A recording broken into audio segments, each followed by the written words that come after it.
Okay, and we are recording. Okay, as always, I am Brian Kynes, the creator of the Tales of Ulran campaign world.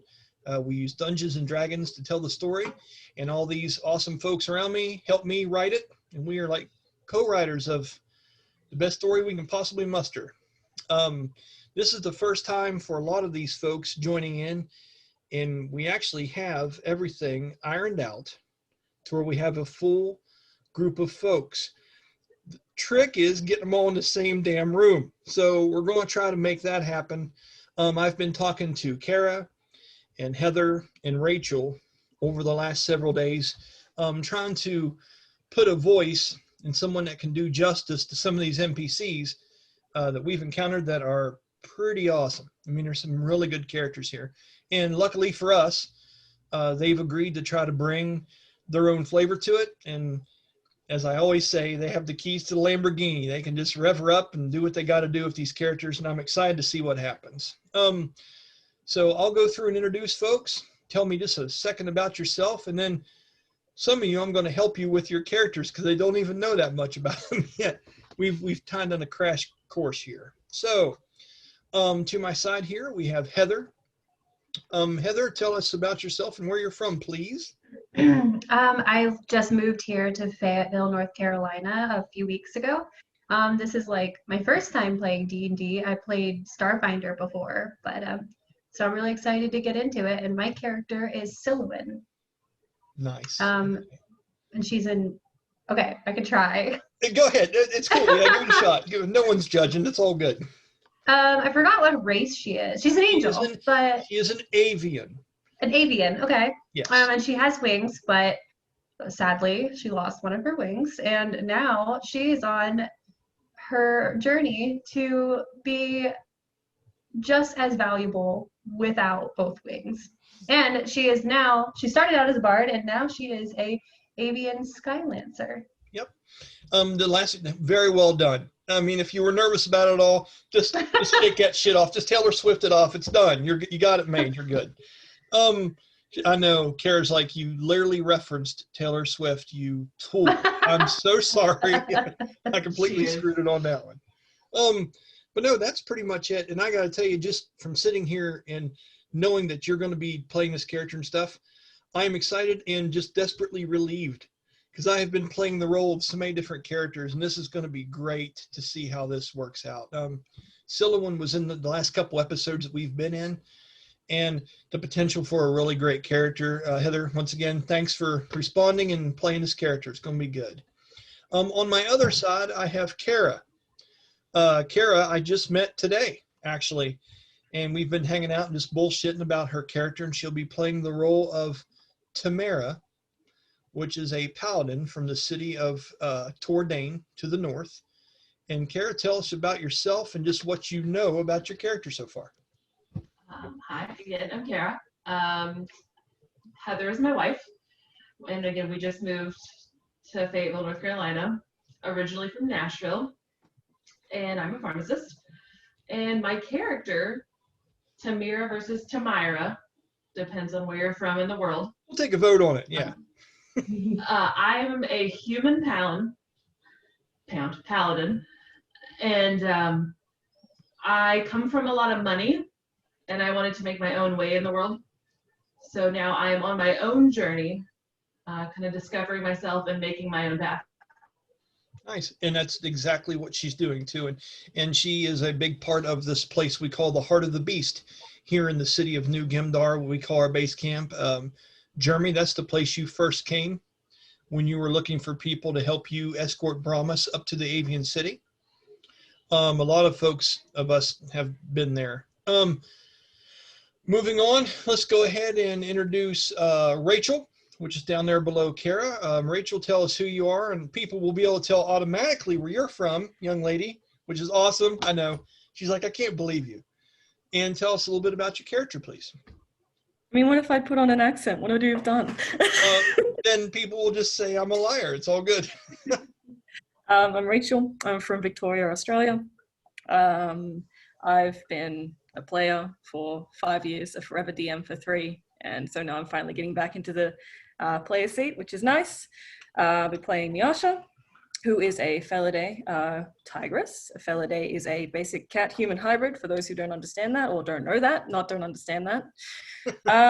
And to put it as briefly as possible, Miasha is just living her life, going through the paces, doing as she usually does, trying to scrape by through the city of Skywatch. Yes, well done. Damn it, she's even pulling out city names. I mean, I'm talking to bars here. This is good, Rachel. Thank you very much.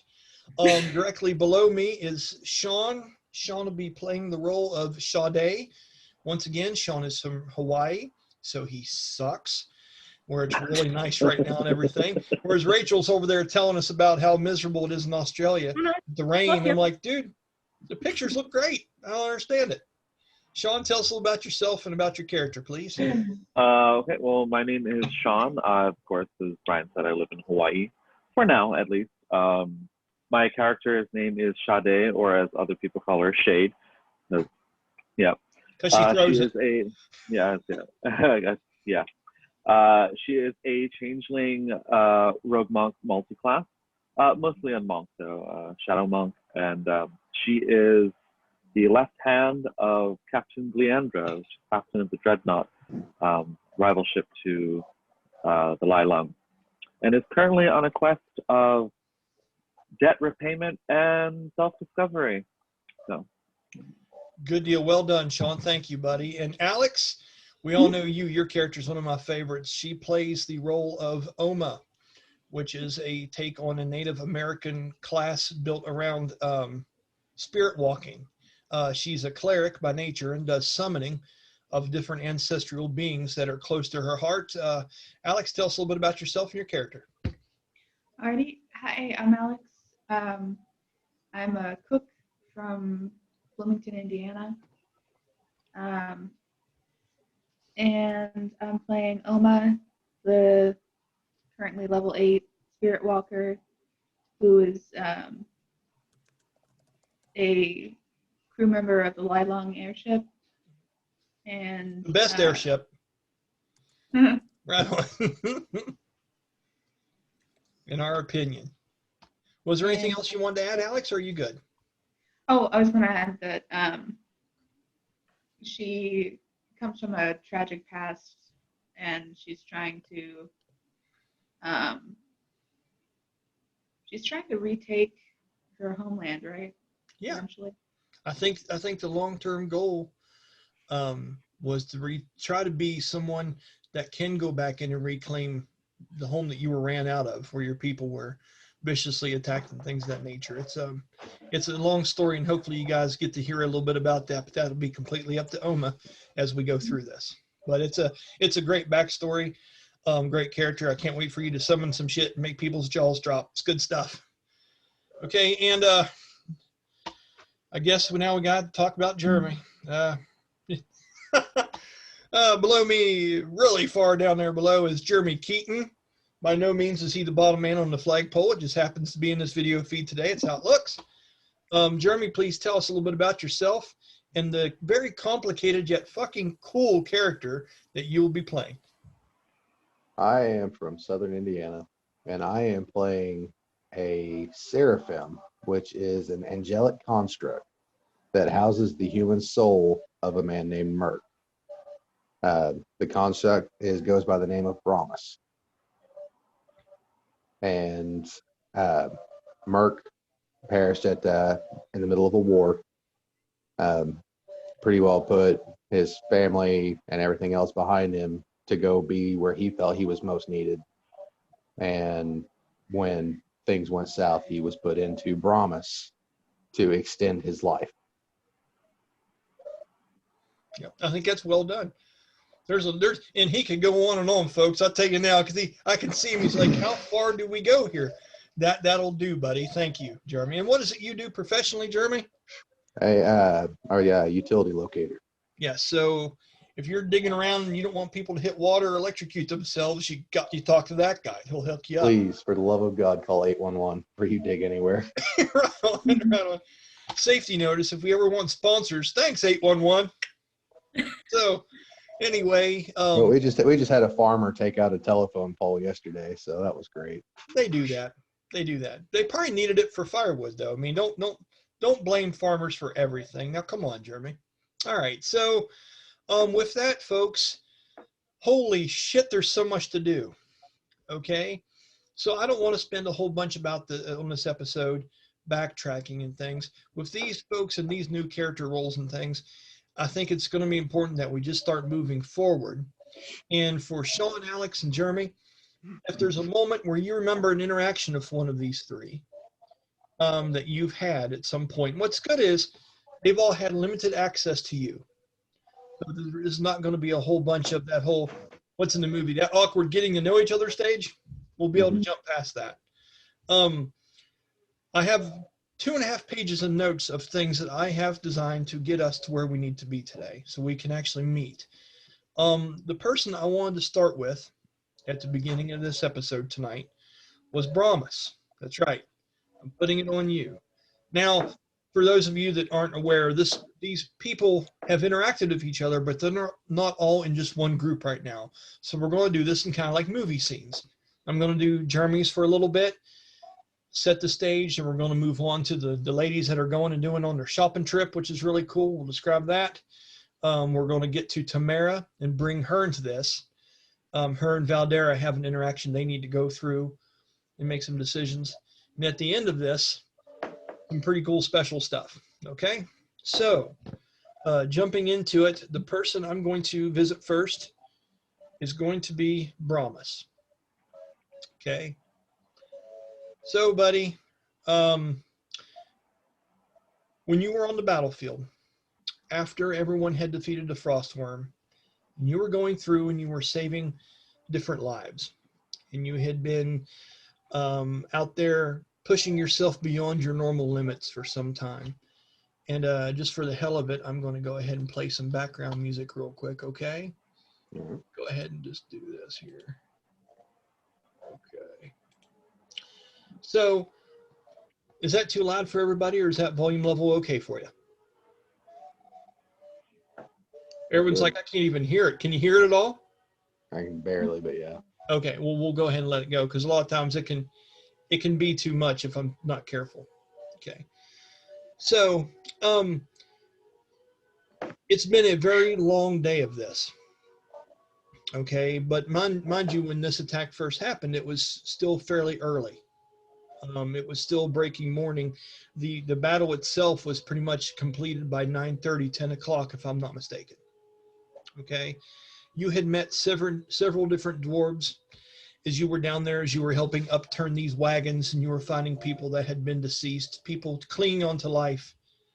And we had decided that you had been able to save at least 4 out of 8 of them. Is that correct? Mm-hmm. Which to everyone else, you know, and I know it's like the local news, when you hear about catastrophes happening all over the world, you think about, you know, this many people were lost, so that many people were saved. Brahmus, if I'm not mistaken, was still unhappy with that number. It just, it took a toll on you. You saw this awesome interaction between, you saw this awesome interaction between Tamyra and some other dwarven general, where the two had an argument in the best Scottish voice I could muster. But after watching it back, it wasn't bad. It wasn't too bad, okay? Except for people that are watching from Scotland and think it's absolutely horrible. But I'm going to go ahead and move with you, Jeremy, into your trip back to the city, okay? When you guys have done what you can do, you find that you're used to pushing Merc's body beyond its normal limits. And there have been times throughout the day where you've been frustrated with the limitations that you have piloting Brahmus, not being able to do more. Okay? And as you're walking through the battlefield, you see 2 or 3 dwarves standing over there beside Tamyra. If you remember Tamyra, the way I described him before, he has the large, very dark amber beard. He looks like a warrior ranger that rides that large mounted bear. That bear is like almost 7-8 foot tall at the shoulder. And he's the one that came out there and was the more soft-spoken dwarf. He's also the one that fought in the arena against the behemoth a couple days ago on those episodes. You see a group of 3 or 4 of him and other people dressed similarly like him. They have a small fire started out there to keep their hands warm because they've been messing with wagons and trying to collect goods and just do the work, and they're freezing, even for dwarves. And as he looks over at you, he looks over his shoulder, he puts his hand out to you with that stout finger, and he points at Brahmus, and he goes, "Come on then. Join us by the fire." And they all try to make a horseshoe shape and move around it to make room for you, treating you like a person, even though you probably won't need the warmth. What are you doing, Jeremy? I'll, without hesitation, we'll go sit down with them. As you do, you walk in and you see that they are talking to, let me make sure I find this. Okay, here we go. Okay, there is a dwarf over there that has almost like 2 mohawks. He's shaved, but he has 2 stripes of hair that go down the middle of his head like this, and he looks like Gerard Butler, the actor. His hair is very dark charcoal black, and his face is covered in soot from putting out fires and wrestling around with pieces of broken wagon in the wake of this frostworm attack. He is dressed in a very different garb than the rest of the other dwarves are. He is someone that you automatically recognize from talking to these fellows out here throughout the day and trying to put together what happened here. Why was this caravan of your kind attacked leaving the city? What about these creatures, these dead creatures that you were taking back to your homeland? What drew them to you? You have questions more than you've got answers today in your head, Jeremy. And him and Tamyra begin to kind of murmur and talk in almost very depressing lower tones about the wake should be headed to Hammerthen tonight. After the sun goes down and the dead have had a chance to rest for maybe just a little while. Tonight at the Mug, we should celebrate those that have survived and try to let those that have passed move on. He says, and he looks up to you and he says, "You've been a great help to us today." And he goes, "Are you listening to me now? Can you hear me speaking to you?" Yes, I can hear you. Isn't that something? What a wonder that is. You sound human inside there, and I can see that you have compassion on you as I watched you today, taking care of pulling my brother and helping us find those survived. He goes, "Is there a heart in there as well?" Only in spirit. And he goes, "Well, then tonight, hopefully I can give it an ale or two and help you celebrate anything here that's maybe worth celebrating later." He says to you. The one that is standing beside him, Tamyra, looks over to you and he says, "So you're going to join us then later? There will be a wake there. It's something that we dwarves do, especially of my kind, the ones from the Lost Wood." He says, "We'll tell stories of the ones that have passed, and we'll drink and we'll make new stories. And it wouldn't be the same unless you came there and were with us tonight." He said, "Your name is Brahmus, is it? I heard some of them yelling it out as I was rushing down the fields to help you all earlier today. Type of name is Brahmus." It is the name of the construct that I am within. My true name is Merc. A construct. I'll be fucked. You say you're piloting that thing then? One would say so, yes. One would. You hear that, do you? He's piloting that fucking thing. God, that's amazing.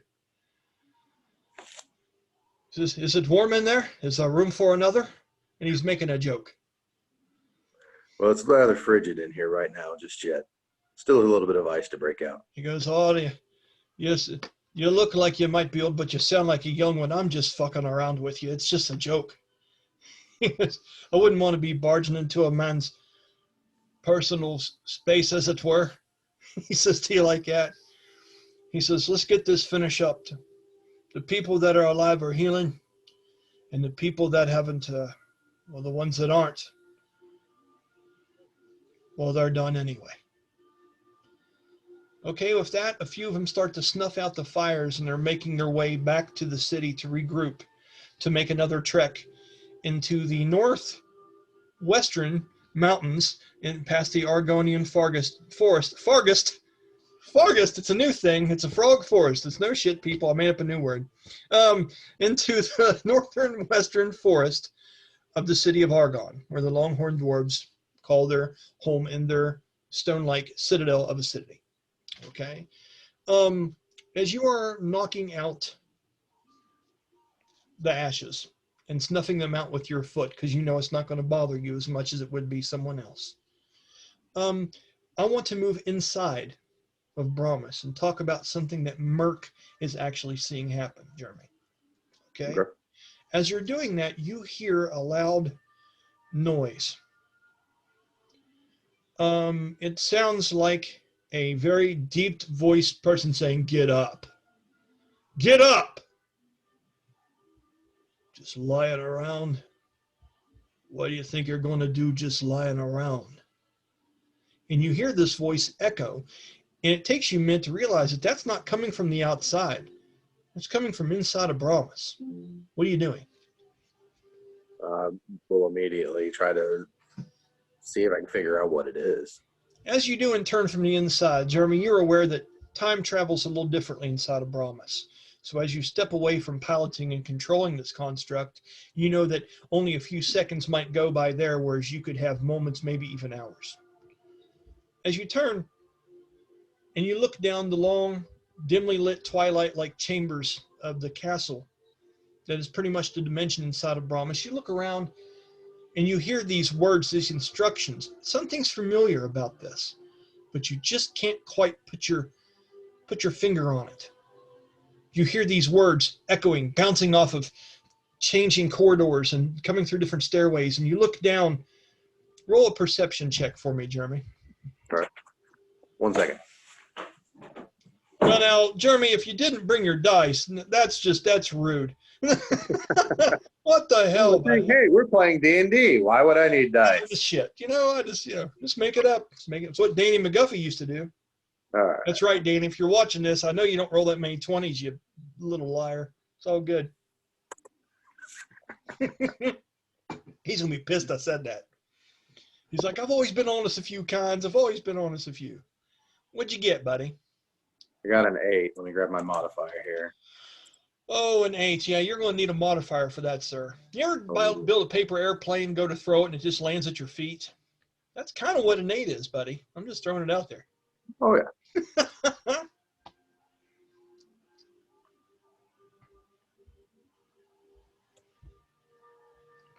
Alex, we got to give him shit. He's taking too long for this throw. What do you guys say about it? Let Alex roll the DC. You're right. Yeah. Oh, gosh. So for those of you who are just now joining, Alex is probably one of the nicest people that I've met since I've moved to this state, and also has the worst damn rolls of anyone I've seen. Having said that, when we need DCs rolled up for like bad monsters and stuff, well, we utilize that. We turn that curse into a good thing for us. And on behalf of everyone that ever got saved because of your role, Alex, I want to thank you right now out loud. Everybody. It's a good utility to have. It's the ace in the hole. All right, what'd you roll? Come on now, Jeremy. NASA satellites are linking up. I mean, it's 2 numbers, buddy. We gotta move. It is a... Oh, this thing is ancient. 14. You got +6? Perception is a +1, so 9. That's what I figured. Sorry about that. You can see the direction that the voice is bouncing from, but you can't make out what door or what place this would be coming from. Are you investigating or are you staying put? Oh, I'm absolutely investigating. Okay. As you start to head out of the main room that you're in, it has the 3 windows like we've depicted before. One shows a small bit into the past, one is the present now, and one is the future. They look like church windows that kind of float and hover from in front of you. When you step off the platform that controls Brahmus and you look to those and you turn around, they fade out of existence and seem to shatter at the words of this person. As you hear it one more time, the guy said, "Get up." As it echoes throughout the chamber, the glass breaks silently and then fades into nothing, all 3 windows. Something has broke your concentration. It's the word is eluding me. It is showing itself, it's animating itself in this place. Manifesting. Yes. So as you head down that direction to investigate, even with that poor roll, I will say that you notice that there is a door that is another chamber of this place that's never been opened. Could be to another memory that maybe you weren't ready for. Could be something Brahmus saw before you even had him, okay? And when you look into that crack, you can see a shadow pass by. Almost what seems to be like a moonbeam of light showing light through that door. There's someone in there and that door is cracked open, and you know damn well that part of this has never been opened before. What are you doing? Opening it. Okay, as you walk up to the door and you push it open slowly, you see something that's an automatic deja vu. And once we get past this little part here, we're going to move on to the next scene of somebody else. But as you're looking down there, you're seeing this large image. Well, we'll say normal size image of you, and it looks like you're a ghost in this. But this is Merc. Okay? And you're seeing something, and you all of a sudden you feel tears welling up inside yourself. You feel your heart hurt, Jeremy. This is something that you haven't thought about in quite a while, and you're seeing it act out inside this room as if ghostly spectral images of you are making this thing happen right in front of your very eyes. You remember this is one of the pivotal moments of the battle at the Mountain of Tears. Okay? You see yourself hovered over, your back hunched. You can see a light emanating up from your arms. And as you walk around and study this image of yourself, this moment from the past, you see a man laying there on the ground, lifeless face, head turned sideways, mortally wounded. And yet you are trying to revive him with your lay on hands ability from being a paladin, and you're not giving up. It's almost like watching someone do CPR to someone that has been drowned for like 15 minutes, and you are starting to remember this moment. You remember that you swore you wouldn't let this person fall, and it's reminding you of all the things that you went through today, seeing people that you couldn't save, remembering what war is like. This is the closest thing you've had to a war since those days was today, and it's triggering this memory for you, okay? But then all of a sudden you hear that loud booming voice in the same room with you. It's like, what are you doing? Are you looking, or are you staying focused on yourself? I'd say he's probably lost just staring at this. It's, like you said, it's something he's just not acknowledged for so long. Yes, true. I want you to roll me a charisma saving throw. Brahmus is a fun character to DM for, and to put him through things like this because he has his own little thing he goes through. It's a very interesting character. I enjoy Brahmus a lot. 20. Really? You're able to conduct yourself, and as you take a deep breath of air through your nose, you turn around to look at what you know is a familiar voice. You remember a name, and you'll want to write this down.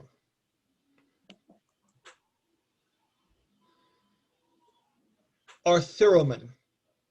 It is spelled Arthreroman. Arthroman. All right. He looks to be a large, heavily armor-clad general that looks like Dolph Lundgren from the Rocky movies, the bad Russian guy. He looks like a very large, tall general with that crew cut, very blonde hair. He has cuts across his face. He has been in battle for days. The cape that he wears on his back is still tattered and torn, and still is the banner of the city that he was from when he came to this mountain of tears. And he is a general that led you here. And he is now walking up to you angrily. It almost feels too real. And this is what he says. And I wrote this down. And I want to try to pull this off the best I can because I thought this was really interesting. Worked on what we talked about before, Jeremy. See if I can find it here. Okay. As he gets ready to walk towards you, all of a sudden another image comes into view over by the window, and you see this of a wickedly cruel-looking Draken warrior, the same species you had to fight during that battle. Okay? As the Draken warrior comes into view, you feel that same rush of adrenaline you did back in that day. You can't remember what happened. What happened? What's going to unfold before me? And as you turn to look, the general reaches down and grabs the shield off of the body that has long since died, that you just can't give up on. And he grabs the shield out of its hand, and he holds the shield fast and sits it down on the floor beside you all as the Draken, this dragon humanoid, breathes a bolt of fire onto you two, and it bounces off of the shield. With that, the general picks up the shield, takes 2 steps towards the Draken, and throws his blade right through the mouth of the creature, stifling it with a blood-curdling girdle.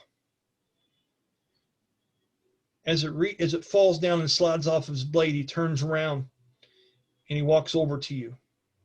And he puts his hand on your character over there. But he looks Merc in the eye, interacting with not only you in the room, but the image of your body over top of this person you can't give up on. He says, "Do you think that warrior that I led here and moved away from his family died so you could lay on top of him and pity him and die as well? Or do you think he sacrificed his life so you could stay in the fight? Pick yourself up and grab that shield, Merc. That's an order. Let him go." As he says that to you, you start thinking about the battle that you were in. You played a defensive role, but what did it get you? You remember Ignatius falling from the sky and landing on the earth, almost frozen to death. You remember Oma behind you, and although you did save her life, maybe you're tired of just being the wall. Maybe you want to start being the battering ram. And because that emotion has been evoked in you lately throughout the course of events, this memory has released itself, almost justifying the course of action you feel like you might need to take. What are you doing? I think he would look at this general for a moment and almost dumbfoundedly nod in subtle agreement. Almost like you're back there taking orders. Right. I get it. Okay. With that, we're going to go ahead and stop your scene for a few minutes. Okay? But I wanted to give you that. Does that help with what we talked about earlier? Beautiful. That's what I thought, buddy. You're welcome. I thought you'd like that. Okay. So, after dealing with that, we are going to go ahead and we are going to move to Miasha.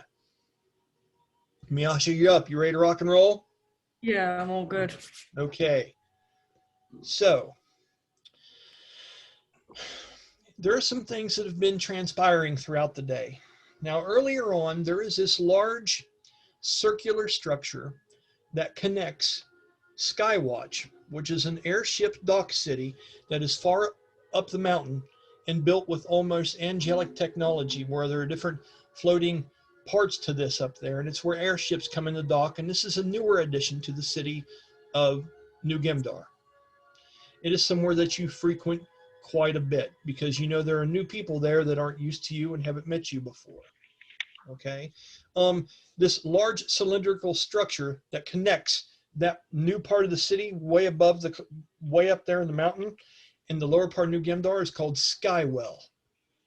Okay, to explain Skywell to you all, Skywell is a large circular structure. It looks like a large tower that's built into the side of a mountain. It's almost like an escalator, if you will, you know what I mean? There are large ramp stairways that cling to the outer walls of this thing that are protected by another inner layer. There are balconies throughout this thing. We're talking hundreds of feet tall, okay? There are balconies that hang out outside of Skywell, and there are balconies that hang out from the inside.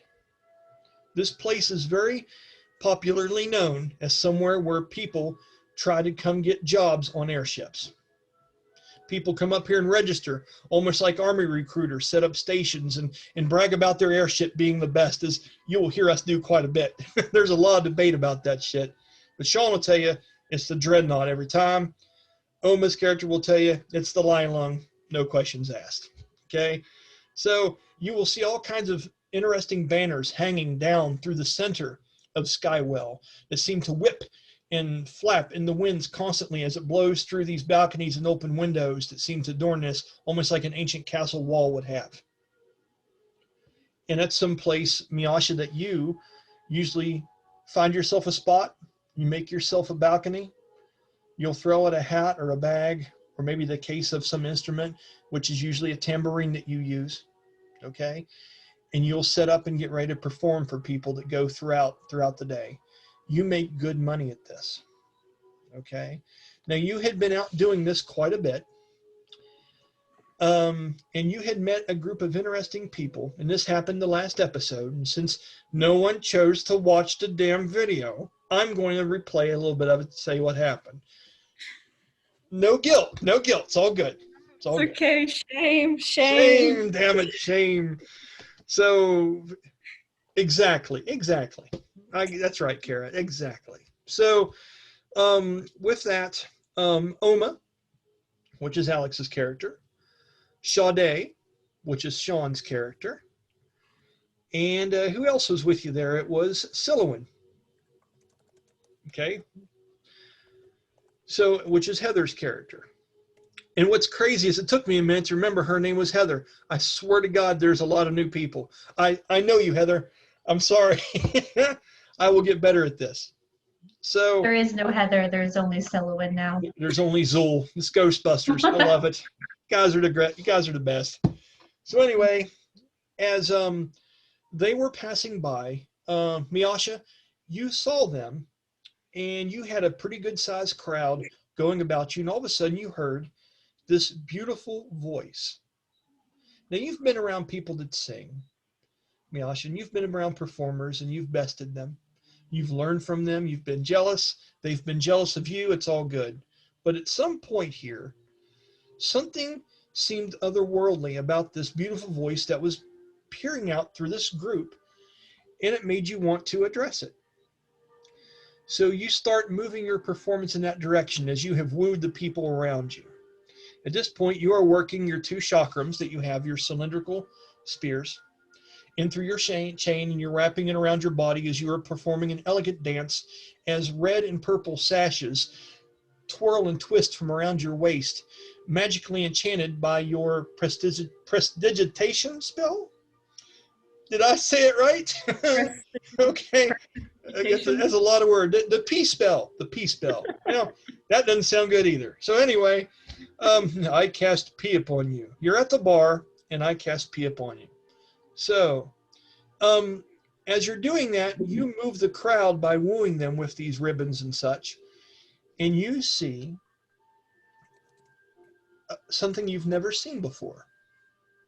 You see a small, skinny-built, frail, large-eyed, angelic-looking girl with almost platinum blonde hair, one wing, decked out in almost an armor that seems to be handcrafted, made of wyvern scales and things of that nature, with a helmet hooked to her side that seems to depict the head of the creature. Almost like when you see tribes dance in ritualistic dances and give offerings to gods, and they will dress themselves up to look like these things. This almost is like a wyvern-like costume that's functional for armor. And she is looking at you, and she is singing amazingly. And she is singing a song that seems to go along with your dance perfectly. This is some kind of bard. Okay. As you intertwine and dance with her, and she becomes moved by your performance, you go about her, and Sylowen gets lost in it for just a long moment. I'll give you guys choices later. This happened last night. I'm reacting for you. Okay. So Rachel's like, I'm not dancing for her. That's bullshit. It's like, no, already happened. Already happened. Okay.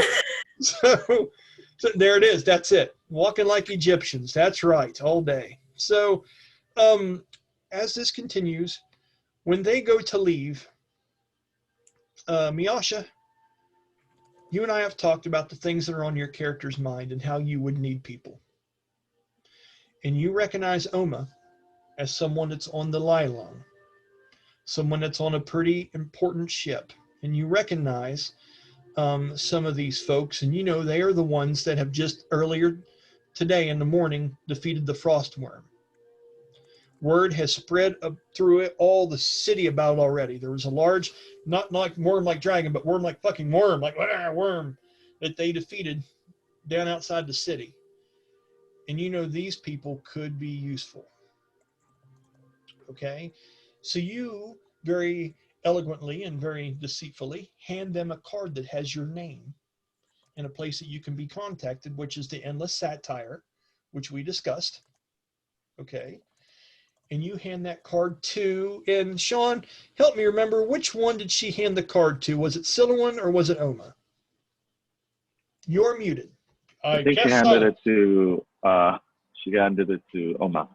Okay, Oma, do you remember this? Yes. Okay, good deal. All right, so this card that she hands you, I think that's where we ended the last campaign, was when you received that card, was it not, Alex? Yeah, it was right at the end. Okay. So this card pretty much has her name.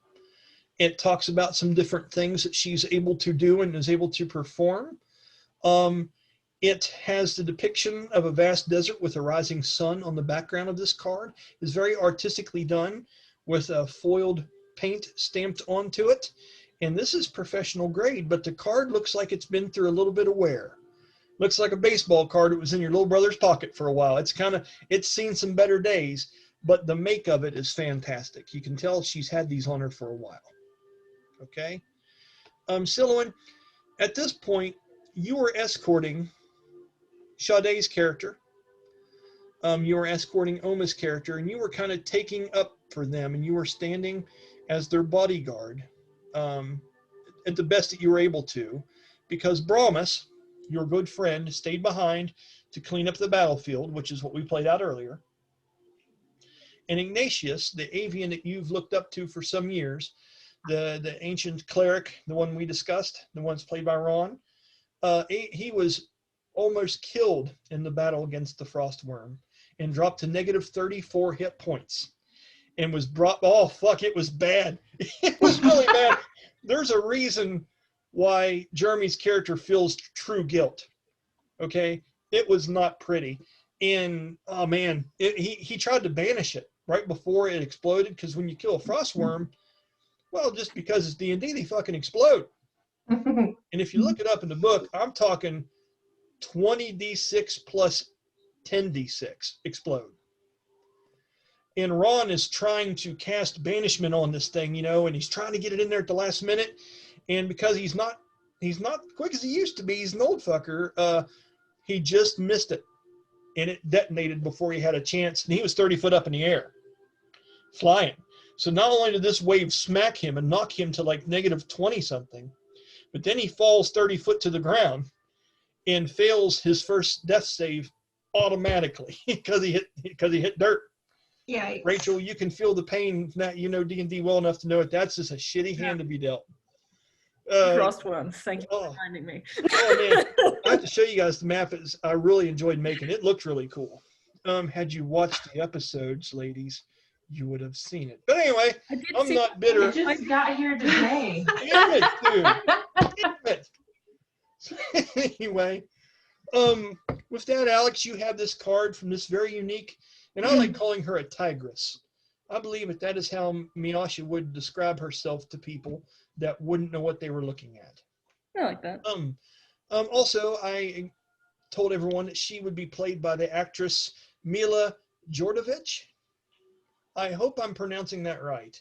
No, it begins with a J, so I'm just throwing it out there. Jeremy's smiling like I mispronounced it.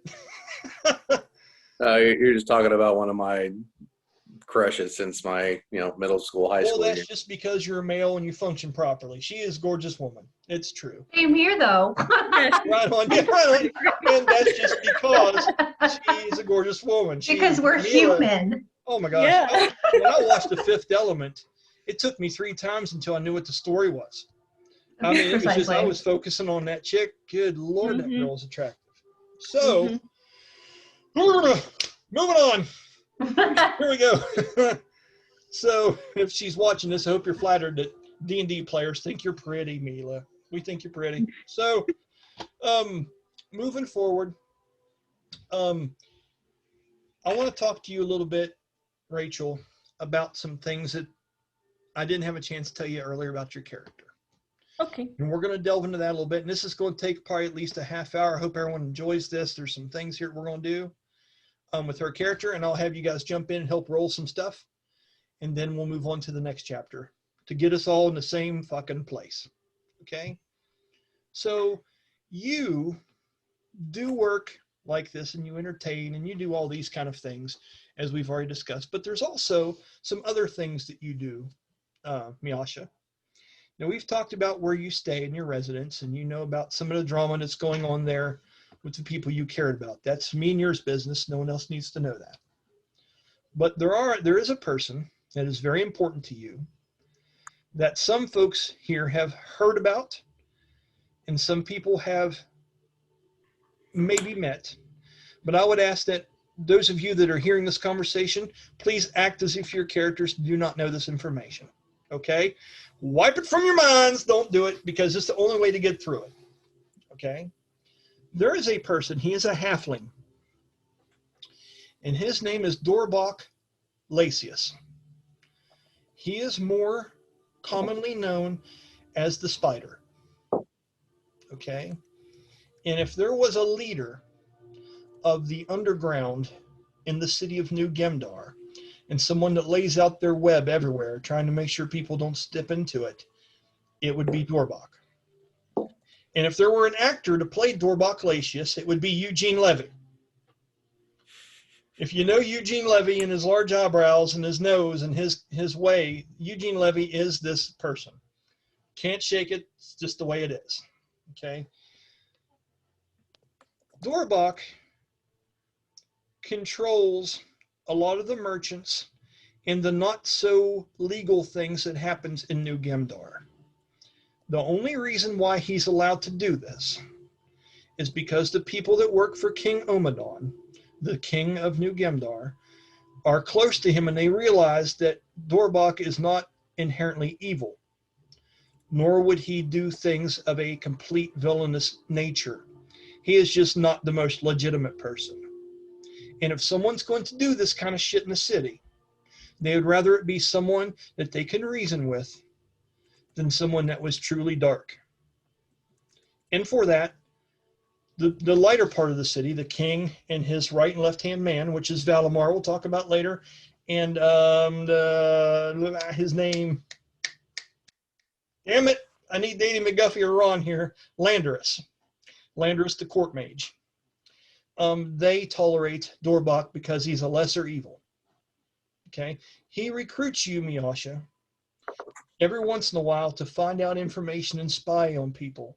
So a lot of times when you try to take these jobs on airships, if people are going out on a venture and you say, I can entertain on the ship for a fair wage, I just want permission to travel on your vessel, a lot of that's just bullshit.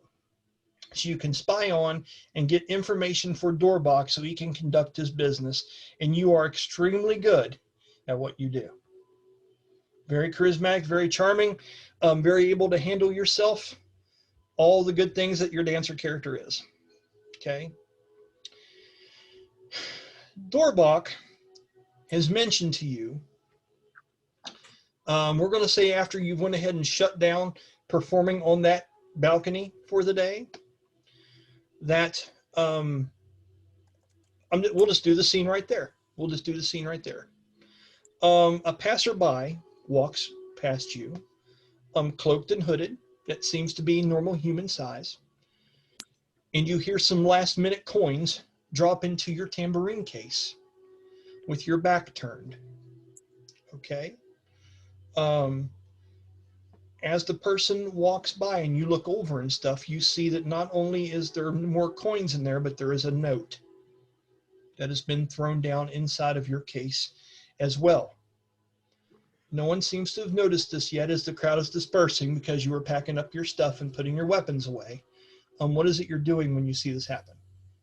Okay, so just sort of she's bent down, just putting things down, sort of hesitates, stares at the case for a long moment as if considering whether or not to go over to it right away, as there's still a crowd, then sort of just makes the movement as naturally as possible, picks up the empty case, and sort of as if she was only just putting money into a pouch, very discreetly takes the note out, separates them, and then waits until later to read it. Okay. So as you put it into there, do me a sleight of hand check, please. Sure thing. Rolling dice, Rachel, rolling dice. It's official. That's the one thing I'm good at. Right on. I think you're good at more than just one thing. It's all good. That's a 28 on a sleight of hand. Yeah, so she's kind of got that, guys. You ever watch a movie where they stick the landing, like when the gymnast does their shit and lands and they don't bounce, and they hold their arms up and the chalk flies and shit? That's Miasha, everybody. She just indiscreetly took that stuff and put it away. If you were staring right at her, you wouldn't even know your underwear was gone. It was beautiful.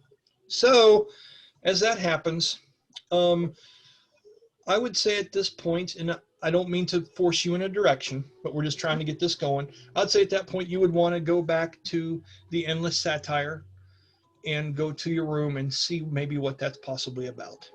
You read my mind. It's exactly what I was thinking. Okay, cool. And like I say, everyone watching, once we get everyone met and introduced, I will give them the freedom to do whatever they want. If she wants to stay here and dance until 2 o'clock in the morning, that's what Miasha is going to do, and we're going to play to that. This is just trying to move story along, okay? Fantastic. So moving on. As you enter the place, it is dreary in there. There's nothing scheduled to go on for today in the Endless Satire. Real quick before I move on, this is a public place that people would know, and I'd like to describe to everybody what this place is. Rachel, would you like to do it? Do you think you know enough about it, or would you like me to? I will let you go. I was going to say, we've talked about it quite a bit, but it is a little bit to take down. So there's a comedy club in New Gemdar. It's a real thing, people. And it is also a place where theatrical shows and dances and things go on of that nature too. And the name of this place is called the Endless Satire. And it is owned and ran by an actual satyr, which is what makes the name of the place absolutely hilarious to everyone that goes in there. It's a play on words. And who here knows what a satire is? Raise your hand. Okay, so Kara, the one that corrected me on Chimera earlier, and knows some of her creatures, does not know what this is. Okay, so they are the people that look like half goat, half people that play the flute in mythology. They have the small spiked horns. You see It's them the guy in from like, Hercules. exactly. Okay. That's what a satire is. And so this place being called the Endless Satire, you'll get it, you know. So that's the point of it. This person's name is Quill, and Quill looks like a young version of Robin Williams. Okay? That is who would play Quill in this movie. It's not a tiny Danny DeVito. That would be another place. But for this one, it's definitely Robin Williams. Not so young, maybe middle age, maybe 40, 45 years old. Okay? And he is sitting over on the stage, and he is picking up a couple things from a performance from the other day, Miasha, as you walk into this place. As he's bent over and he's picking up some things, he sharply turns his head and looks around like, oh, it's just you. Didn't realize we were open to the public just now. I need to work on the locks a little bit, possibly. Although I only brought 100 people behind me, they're about 5 minutes away. Don't worry. His ear perks up and he listens to you for a long moment as you walk in. He goes, "Well, you're not gonna be paying rent very well if that's all the coin you got today, Miasha. Are you starting to get some lackluster out there on the piers?" And he's listening to the sound of coins vibrating in the inside of your tambourine case. What are you saying? No, it's I hide it away so you can't squirrel it all into your own pocket, you know? He goes, "My dear." He looks over to you and he gives a long, very theatrical bow as he walks up to you 2 foot away.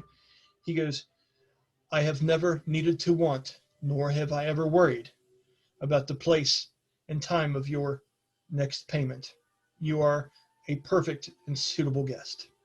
And he says it in almost like a Shakespearean accent as he's flattering you, but he's also performing this at the same time. He's a very theater-based person. As he comes out of his bow, he looks at you for a long minute. Describe to me your mindset right now, Miasha. He's going to try to read you a surface read. I'm going to roll a dice. This is pretty much like, if you're doing a, what's the name of the check, if you're wanting to see if someone's full of shit. Insight. What is it, Jeremy? Insight. Insight.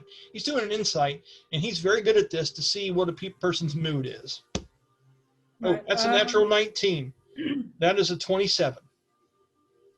Okay, yeah, he'd read it. She's a little bit of this and that. It was a decent enough day. It was quite normal. Everything went routinely aside from the little strange event of meeting a small group of people, one with a voice that went beyond talented. It was angelic, and B, receiving a note that she has not read yet. So it's a little bit of apprehension, but other than that, mostly calm. Okay. He looks at you and he goes, "Oh." He looks at you a little bit closer. And he goes, You've seen something different today, haven't you?" Yes. I would say that's not. Yes. All very, very well done. Very well to play me off. Tell me about it. I've been here cleaning all day. Tell me everything about it. I'll pour us a drink. Okay. As he turns around and waddles over to that place, lately he's been drinking way too much, and he's probably using this just as an excuse to have some more. It's a nice gesture, a camaraderie, but he's got some other issues. Go ahead. How about we don't have a drink? I'm not really in the mood. He goes, "Oh, sure. Well, if you don't need to have a drink, I guess I'll have 2 then." I've already got them poured. Brilliant. Absolutely brilliant. And he takes the one and he slams it down. And he's like, "Are you sure?" You know what? Sure. You've convinced me. I'll have a drink. He hands it over to you. Go ahead and roll me a Constitution check. Oh, okay. Boo, she says. That's actually okay. That's a 21. Man, she holds her face. She's like, "Bunch of pussies." She's like totally sailors that drink, man. Slams it down. She's all good. On top of that, when I say rough shit like that, I always look at Alex to see how I'm being judged. When I say, and Alex is just like, "Oh, Brian." Right on. Yeah, she's like, "I see your soul, Brian Kynes. I know." It's all good. So anyway, with that, he kind of goes, "Oh," because kind of gets a hold of you, right? Right? Says to you and smiles. And he goes, he says, let me think, how would he do this? Okay. He says, "Well, I've been preparing something. And it's going to take a couple more of those before I'm ready to do anything about it." He says, "But I thought you should know." As he goes over and goes to grab another drink, I want you to roll a perception check for me, Rachel. Sure. Ugh, that's dodgy. That is a 8. Yikes. Okay, everyone. In here enters Alex. Alex, I need you to roll me a DC. 1d20. All right. We got this. Lower than 8. The aftertaste of the alcohol just came through. Lower than 8. A 6. In the clutch. Everyone, Alex Porter. Everyone, Alex Porter all day. Thank you very much, Alex. With that, you recognize that Quill's hands are visibly shaking. And he pours a little bit of the liquor and stuff that he's pouring on his fingers and stuff like that. And he pulls it real quick and licks his finger and wipes it off and looks at you, knowingly looking at him and judging him. You know he's much more dexterous than that. And what he's getting ready to tell you must be tough for him. And he says to you, he says, I'm going to go see her. And he's not looking you in the eyes. He's looking at the bar. And I've been trying for days to write something, you know, just to tell her, you know, in case I freeze up. Stage fright, you know how it is. Oh, geez. And he takes the shot and he sits it down. He says, and I can't help my girl. You understand? I can't. She's well, it's obviously her mother's fault, and I could have told her that was going to be a problem a long time ago, but no one wants to listen to Quill. I'm just here to make people laugh. Ha, it's all fine and all, but I can talk to her, sure, and I can do all these things, but I know you're young, he says to you. He says, but to not be able to help your own child,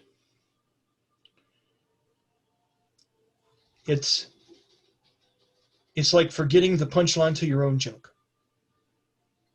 And everyone's just sitting there expecting you to be the clown. And you're just naked. There's no makeup. So you can't hide from it. But I'm going to go see her. And I want to remind you, as I'm telling you these things, and he kind of breaks out of that sad moment for a minute, and he starts talking. And he says that, and I don't tell you these things for you to think you have to come in and, oh boy, be my hero and just jump in and all the time. You know, you don't need, it's not necessary. It doesn't have to be that way. But I just need someone to talk to, you understand, right?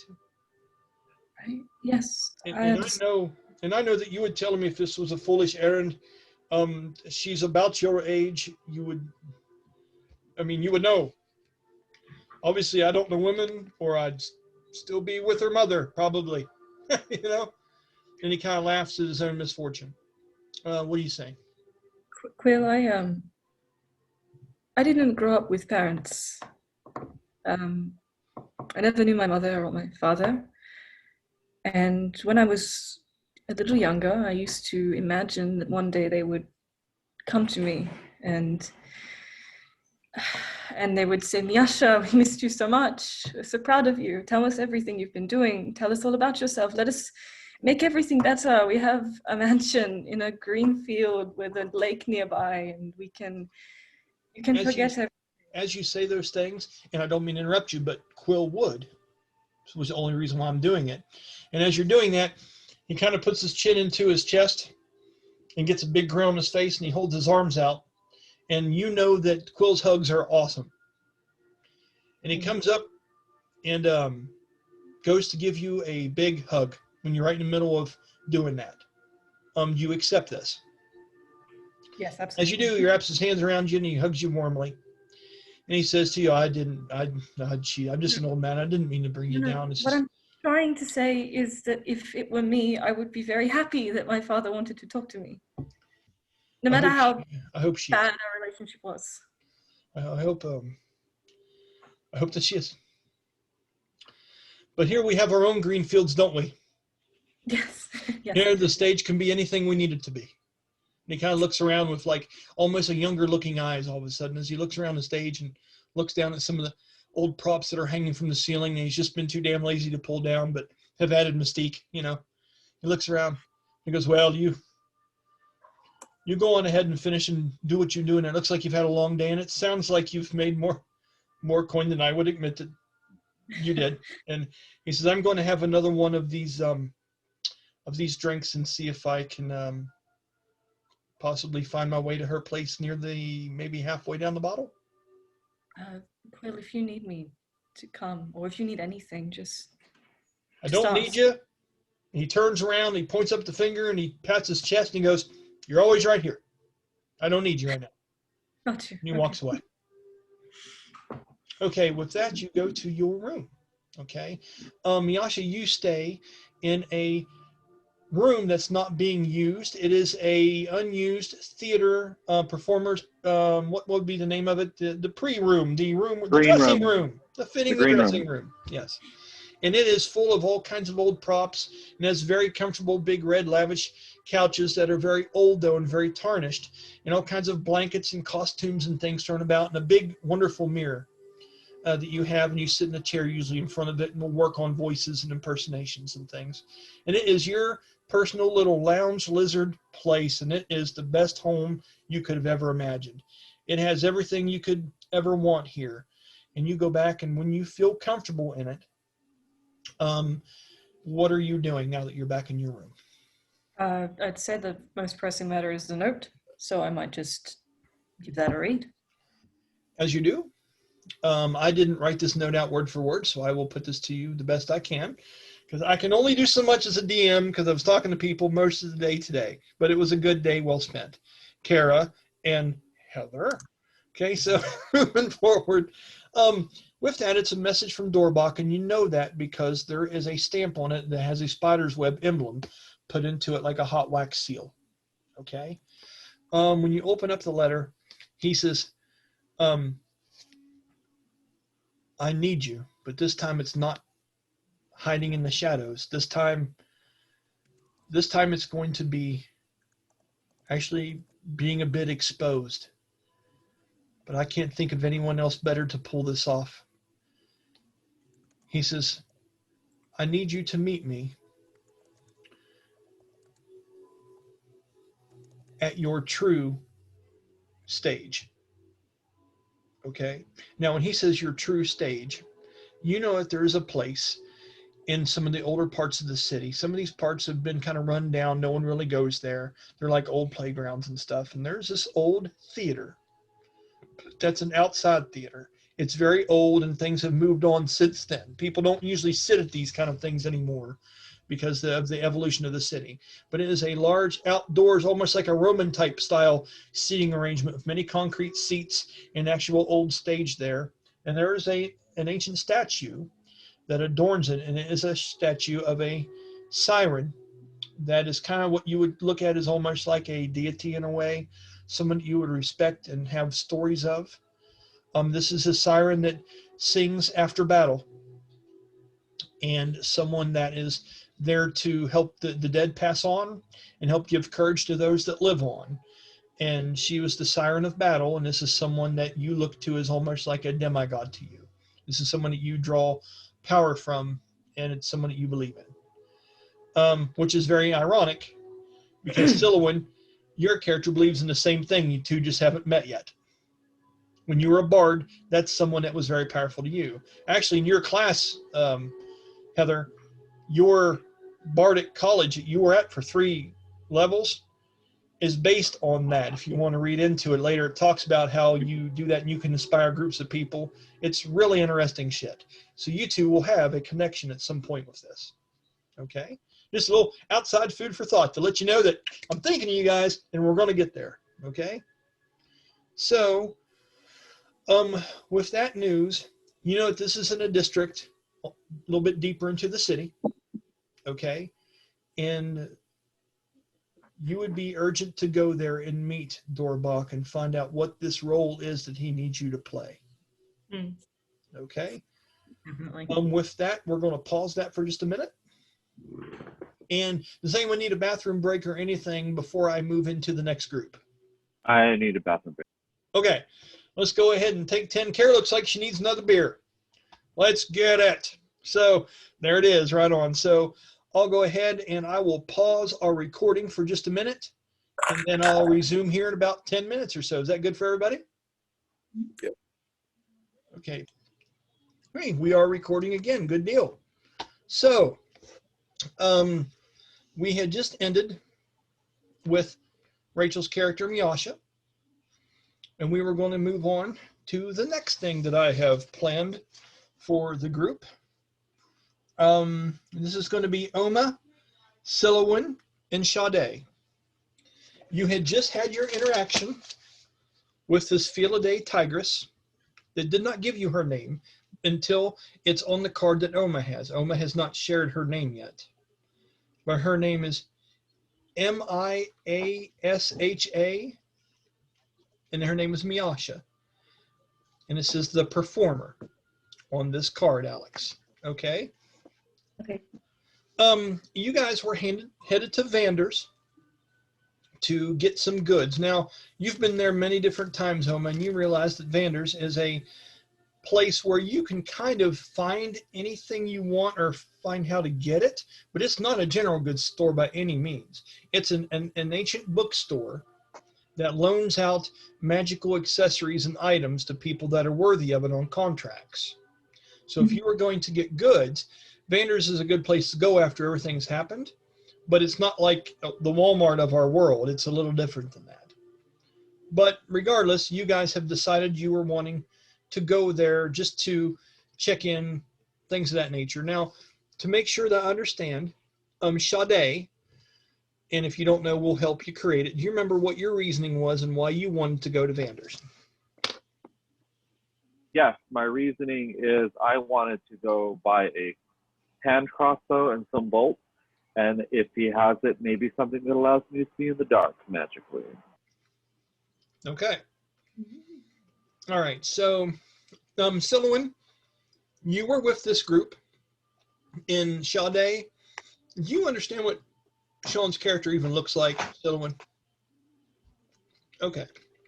Sean, please elaborate because you guys have been hanging out. Okay. Sean, I'll let you describe your character. Then Alex will go. Then Sylowen, describe what your character looks like. And then we'll walk together, okay? Okay. So right now, Sha-dae has long, straight black hair. She has slightly tanned skin. She has dark eyes. She has kind of like dark circles around it. She has a very stern, sharp face. She's covered in like black clothing, like from head to toe. And she has on her hip, she has a rapier with the handle has kind of like a feathered design around it. And yeah. Her eyes are very piercing when she looks. Yeah, she kind of looks like Kate Blanchett as Hela without the headdress and everything. Yeah. And Kate Blanchett is awesome, so that works. Okay, yeah. Alex, would you mind describing the physical aspects of your character and what she looks like? Sure. Brought up a image of her. It's a good Tara. Close enough. Can you guys see it okay? Mostly, yeah. Okay. She looks cool. She is cool, man. She is cool. Alex is like, I'll do you one better. I'm not going to describe it because you're not making me talk. I'm going to show you a picture. You got us. I swear, it's awesome, man. Okay, so, Sylowen, describe yourself. What you look like, who you are, things like that, like so they know, and we can all start on the same part here. All right, so I imagine that my character has mid-length, like platinum blonde hair, or is it pretty long? It doesn't matter. It's up to you. All right, mid-length, platinum blonde hair. She's like super small and like slender, but like surprisingly strong. And she carries a glaive and a backpack, and that's all she really has other than her armor.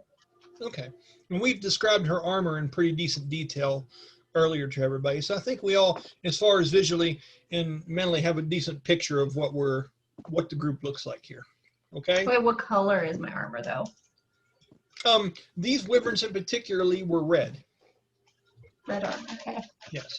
So it has red hues to it. There are leather and brown straps and different metal pieces holding it together, but primarily it's a dull red that has been glazed up some point with you putting a finish on it and shining it, because it's made out of actual pieces of wyvern scales and wyvern exoskeleton pieces. It's very well done. It would almost remind you, if you've ever been to an art fair and looked at what the hippies are making and saw some really neat people that make some stuff that you wouldn't see in a normal store, but this is some really homemade kind of trinkets and crafts and things.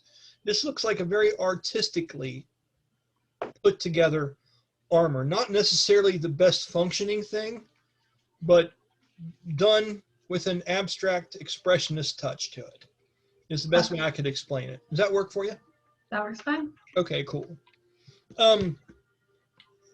You had decided, like I told you earlier, that Brahmus was off doing his thing on the battlefield, which is your right-hand man, the reason you came to this city. And Ignatius was really hurt and was sleeping off, getting the hell knocked out of him. So you've decided that in their stead, since you were trying to take on this new role of empowerment and empowering yourself, you were going to go with these two, explore the city, and be their protector. So would this be my first time in a city like this? Absolutely. So I'm like a little freaked out, but I'm trying not to show. Absolutely. Cool. Mm-hmm.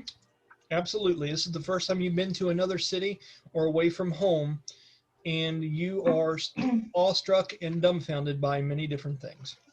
Okay? Okay. Now, in this group, Sean, you and Alex, you pretty much know your way around the best. Alex knows her path to Vanders better than everybody's. Sean, you've never been to Vanders. Alex has been there many different times. So, Alex, I'll let you kind of be the guide for them as we go through the city and get there. Is that okay? Sure. Okay. So, as you are going through the remainder of Skywell, which I explained to you earlier, I hope you guys could visualize that, and I hope that worked for you okay. So, as you're going down through the rest of Skywell, you get to the main part of the city. Now, there's usually about 3 or 4 layers to the city, and they get more extravagant as they go up, and Skywell comes out in the very bottom section of the city. This is where the Hawk's Nest Gladiator Arena is. This is where the Drunken Mug is.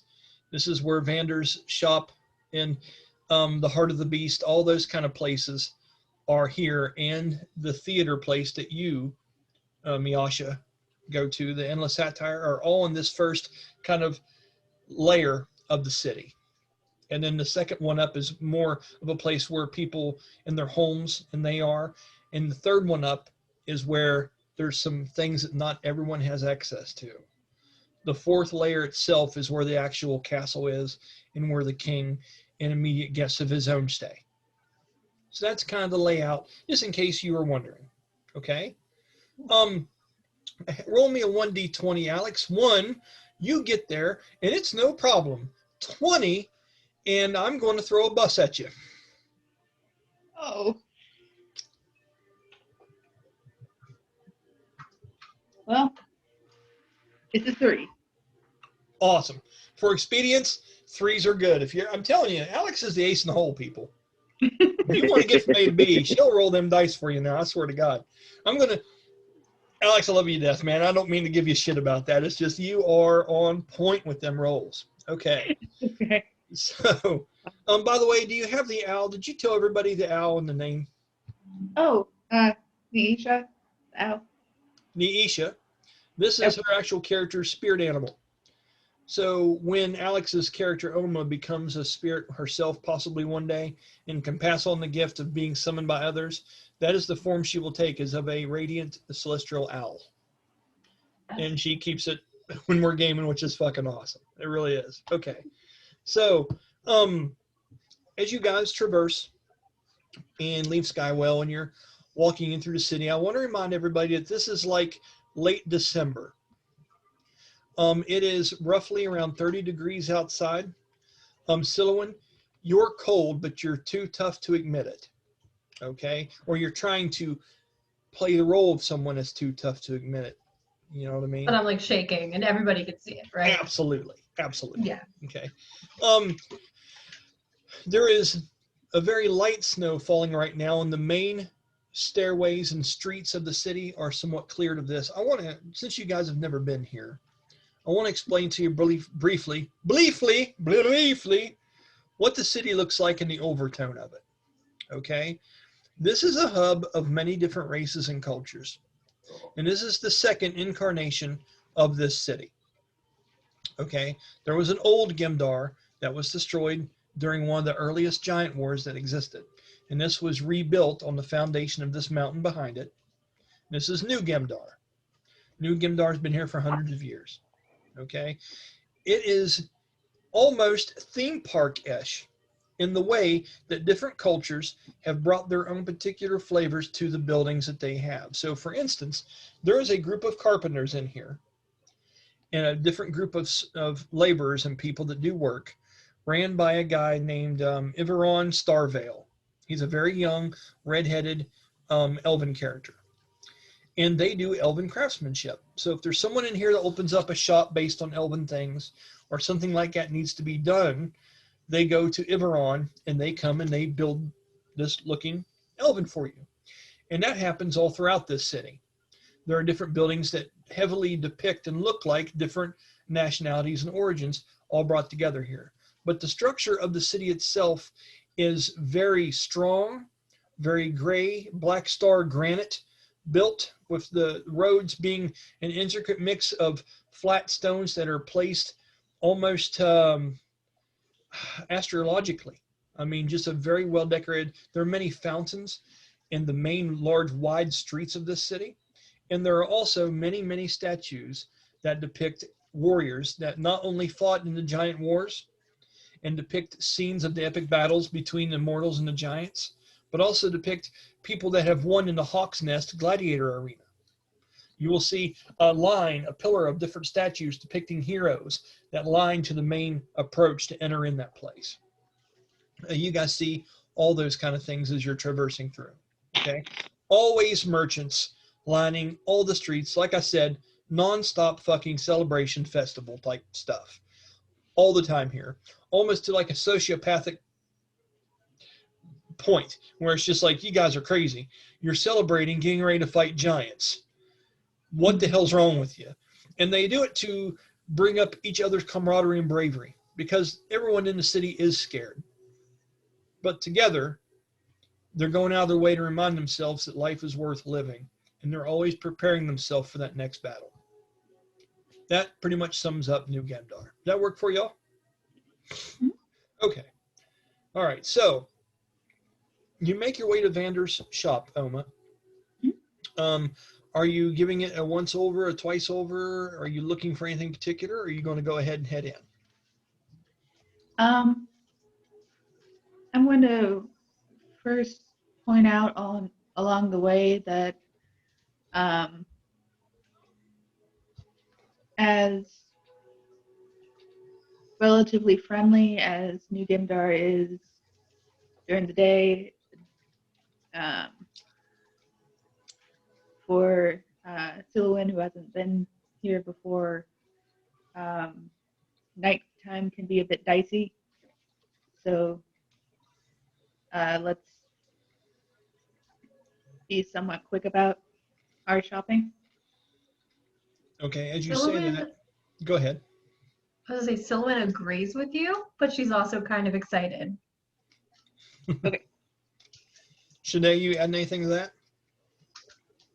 Sha-dae just comments about how she's used to dicey and shady streets, so it's no problem for her. Okay. Now, you know that Alex and Daehon were attacked. You've said that table at Leah's, and you've discussed that. So, Sha-dae, you have a full understanding of what she's referring to. Right. Sylowen would not.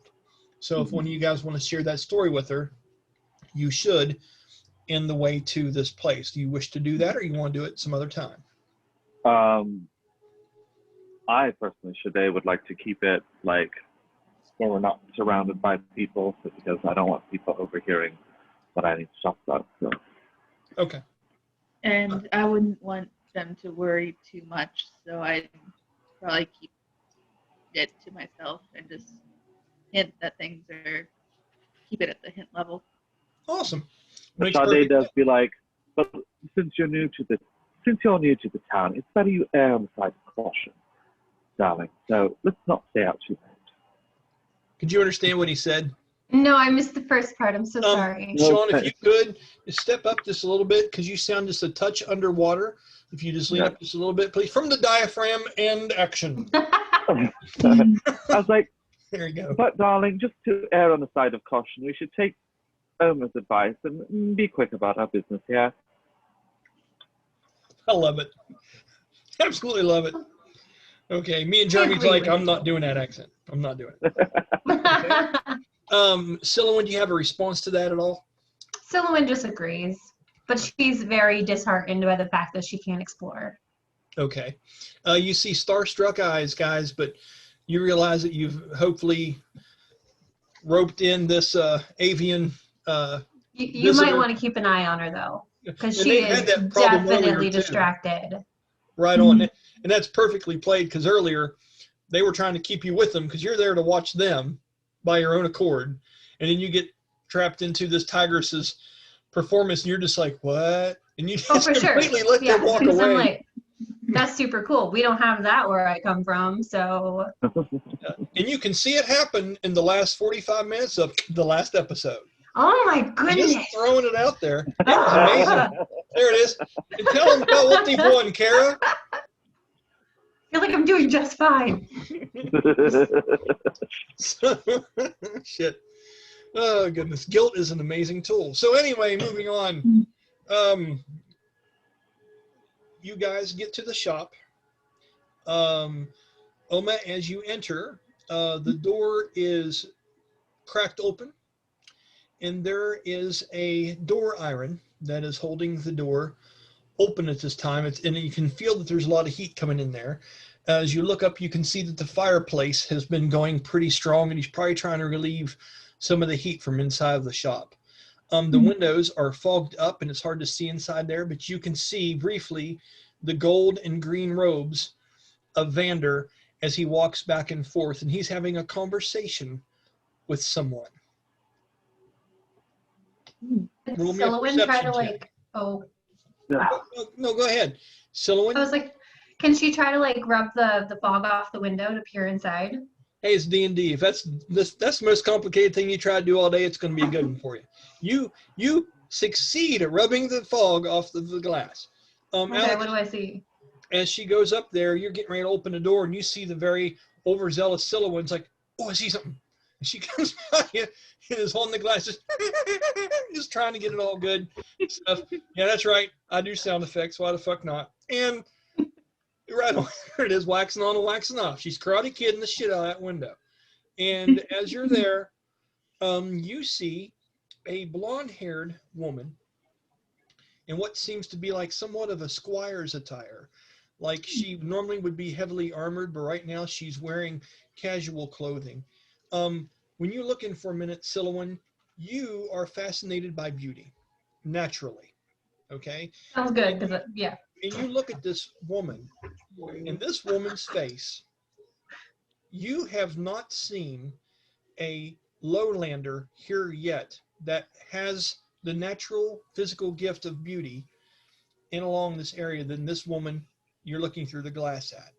And the trick to it is, though, you see the way she's dressed, and a little bit of that snootiness in the back of your head starts to come out. You're like, she should be wearing gowns.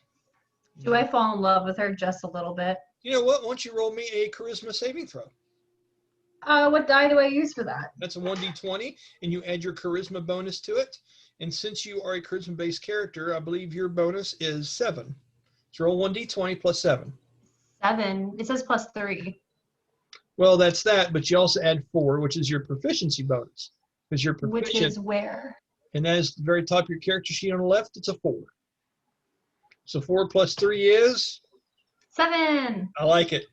So 1d20 plus 7.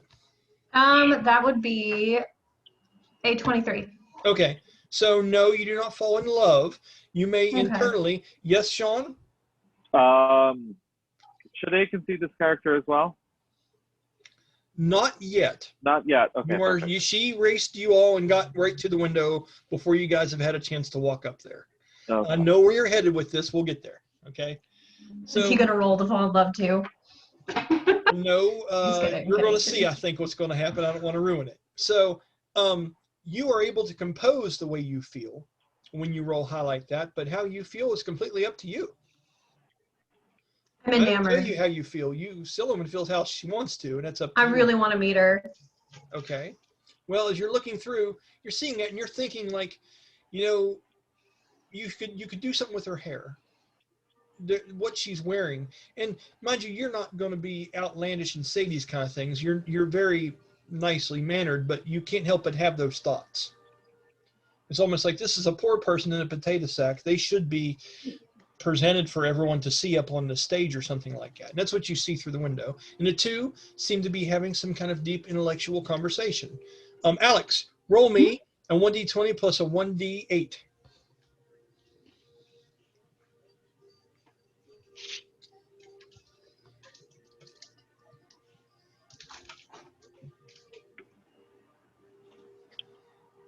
Six. Tamyra, you are so, and she's like, I just ate food. What are you doing to me? He's been waiting for an hour, and there it is. Okay. So Ready. you are having a conversation with Vander inside of his shop. I'm going to backtrack a little bit and talk about what that conversation is and let you and him have an interaction for a moment.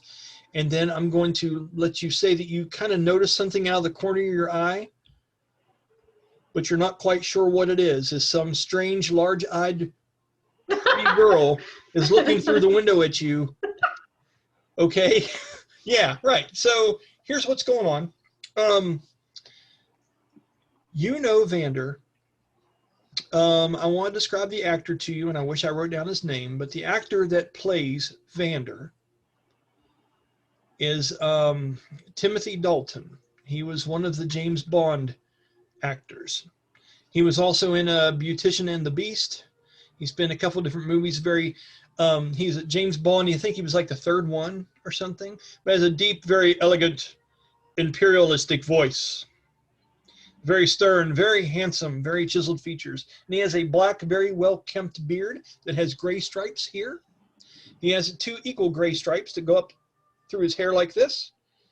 His hair is always pulled back in a long lock, and he is dressed up as some kind of wise man like cleric. He looks to be maybe early 60s in age. And his eyes are some of the greenest eyes you have ever seen. Sylowen, you would notice it as soon as you look through the window and would see how green his eyes are. I'm not talking about bright like glowing, but like emerald, like they're a deep, dark green, very unnatural. And I'm like, these mortals are so much prettier than I thought they would be. And there you go. That's Internally. it. That's exactly it. Yeah, that's awesome. Okay, so Tamyra, the reason why you have came down here is because you have had growing concerns about Valdara lately. Okay. Valdara disappeared for almost 3 months, about a year ago. And while she was gone, she gave you no warning where she was. You thought maybe she had died. That sometimes she gets a little bit stir crazy. Sometimes when things start to get too good around her, she gets uncomfortable and she leaves a situation because she doesn't know how to handle people actually liking her. She doesn't know how to handle not being the outcast and having to be the problem child. And that's something that you always give her shit about. Of all the people that could talk smack to Valdara and put her in her place, and that's my character, by the way, guys, you are the one that can do it. She may not act like it, but you know that she respects your opinion above all others. Okay? And lately, she seems to be fighting some kind of personal demons, and we're talking like some real stuff, not like alcoholism, not like drugs or something like that, but she's going through something. The best that you know is when you have had personal moments with Valdara, there is a man called Nedimus, okay, or Ned the Giant Slayer. Now, Ned is a legend around here. He is almost as legendary as Gwyneth from the Heart of the Beast. And actually, Gwyneth and him are actually very good friends. They fought in the same war together and are roughly about the same age. Nedimus is a very tall, well-built human, very muscular, with a large handlebar gray mustache. And he looks of a mystic kind of warrior order that is long since dispersed. He dresses very strangely. He always hangs out at the Drunken Mug. And he had trained Valdara for a while in sword play. And Valdara is a double-hand, great sword-wielding juggernaut of a woman, okay? she tells you on her worst days that sometimes when you're searching inside yourself to find strength, you get a good hard look at what actually your strength comes from. It's not always where you want it to be from. And because of that, you've seen different things come out of her character. You've seen her do things that were necrotic sometimes. There are times where in battle, she would hit something, and all of a sudden you would see maybe a purple spark to her eyes, and you would see a wisp of necrotic energy, and she would damage someone and act much more brutally than you have ever seen her act before, as if there was something inside of her trying to reach out of her. And when she finally confided you in your characterness one night, sitting around the table at the Heart of the Beast and talking to you about this, she said something you've never heard her ever say. I'm scared. There's something that's, I just need to hunt. I just need to hunt. I need to immerse myself in that and forget about this ridiculous search for power. I need to just, things were simpler when we were kids. And I just need that in my life. And she now battles and goes after monsters when you know she hasn't had sleep in days. She drinks sometimes there at the drunken mug, and never has she ever lost her cool. Usually she is the ironclad person that is the last one to leave. And there's been times where you've had to go and pick her up and take her back home. She couldn't leave that place. And she looks skinnier and frailer than she has ever looked in the time that you've known her. As if whatever demon that she's fighting with is winning, but she's too stubborn to fucking admit it. You know Vander is part of an order called the Scholars of Dawn. This is secretive information that it's not that it would get you in trouble, but you wouldn't tell a lot of people about this, Tamyra. Okay? The Scholars of Dawn symbol is an open book with a sun in the middle, and the rays coming off the sun make it look like the pages flipping in an open book icon. And it is something that Vander wears proudly around his neck. Okay? Vander's shop, and you have been a part of it several different times, he goes out and locates rare magical items that are too powerful to be in people's hands.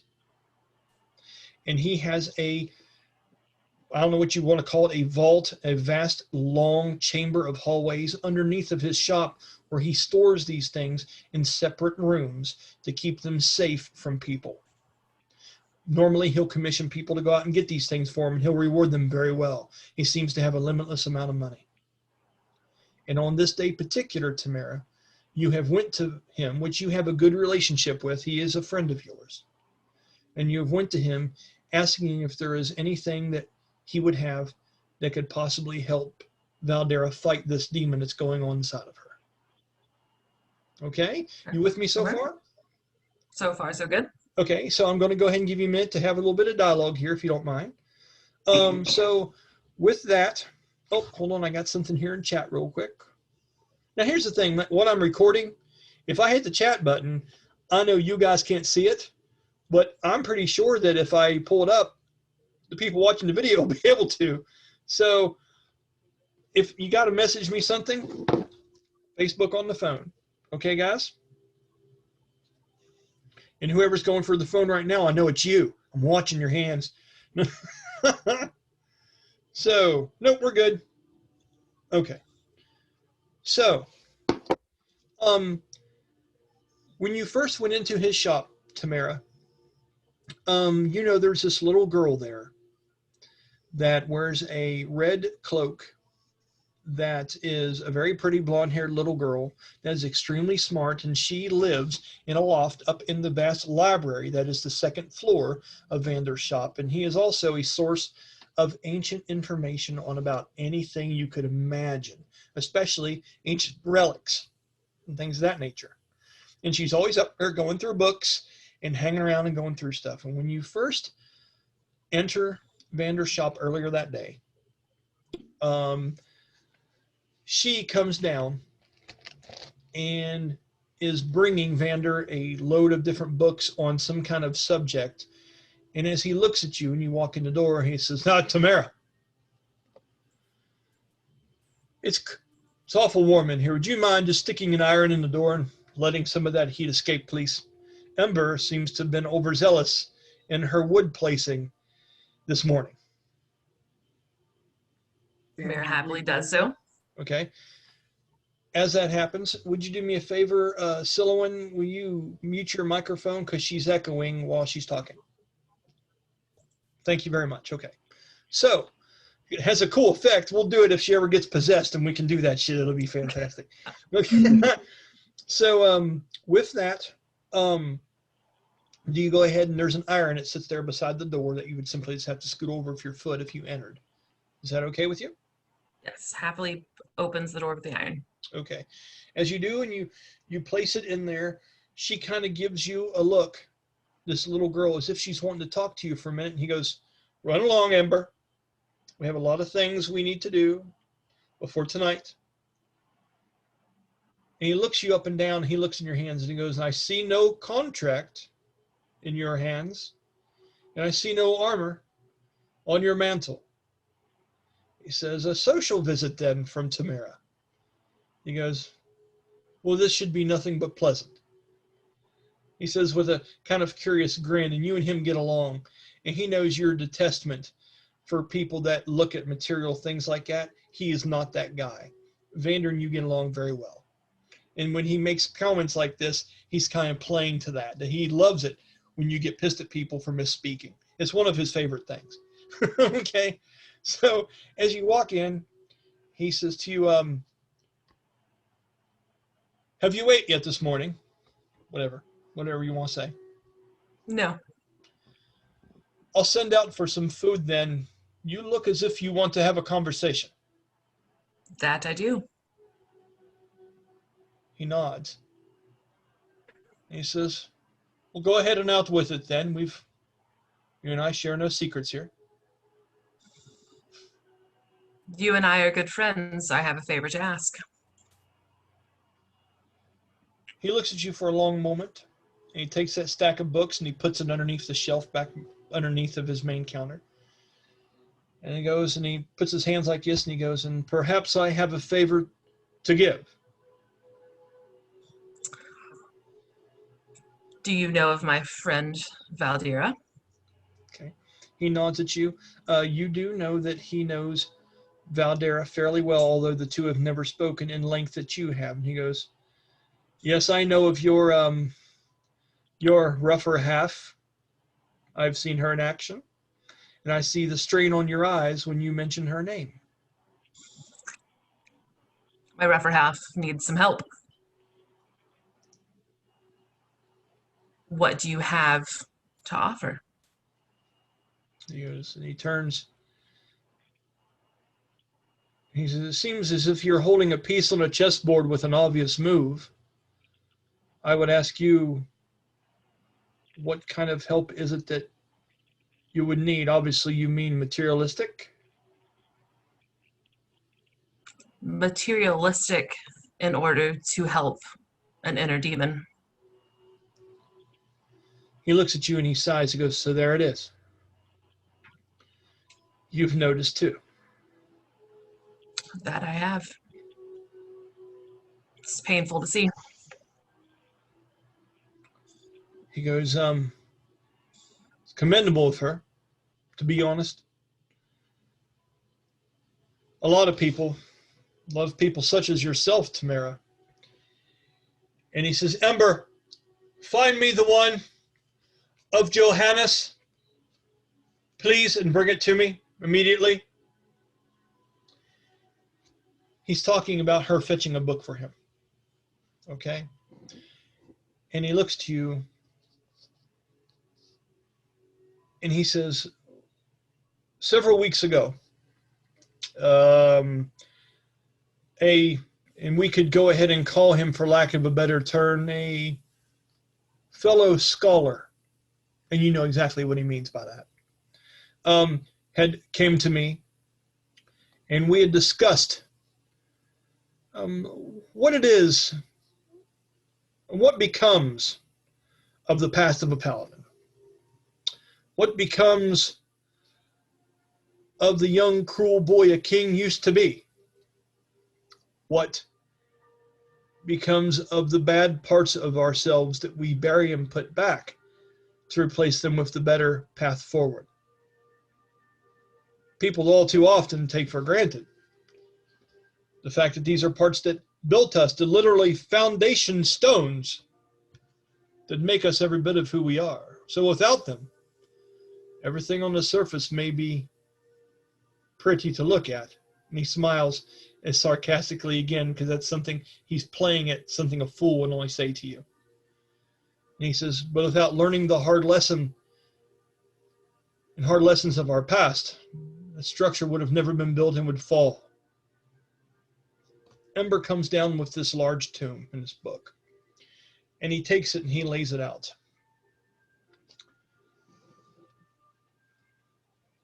I have thought about this in depth to some degree, and I am glad that you have been the one to bring it to me first. He looks at you, and you still have your flail at your side. You always carry it. He glimpses down and looks at it for just a moment, and his eye just kind of squares, and he goes, because this is not the type of thing that I would have brought up to you freely. Okay? Because he knows you would have been upset. People don't talk shit about Valdara around you. You wouldn't tolerate it. I will crush them. Pretty much. Okay? Pretty much. So are you comfortable with this, Kara? You feeling okay to go ahead and continue this? You like, okay. I'm trying to keep it simple for you and talk about stuff that you know about, okay? Sounds good. As he continues on for me, he opens up the book. And he says, there are many names for people that have fallen from grace or retraced those steps. He said, he looks in, he flips the page, and he shows you a picture of what is called a dread knight. And this looks like a picture of a paladin. Its armor has been stained dark and molded with its own blood. And the eyes glow red, and they have a pale face to them. It talks about different names of people that have became these, because the path of a paladin led them to sacrifice things that they truly loved. And because of that, they were forever bitter about the path that they had led, and they couldn't do it anymore.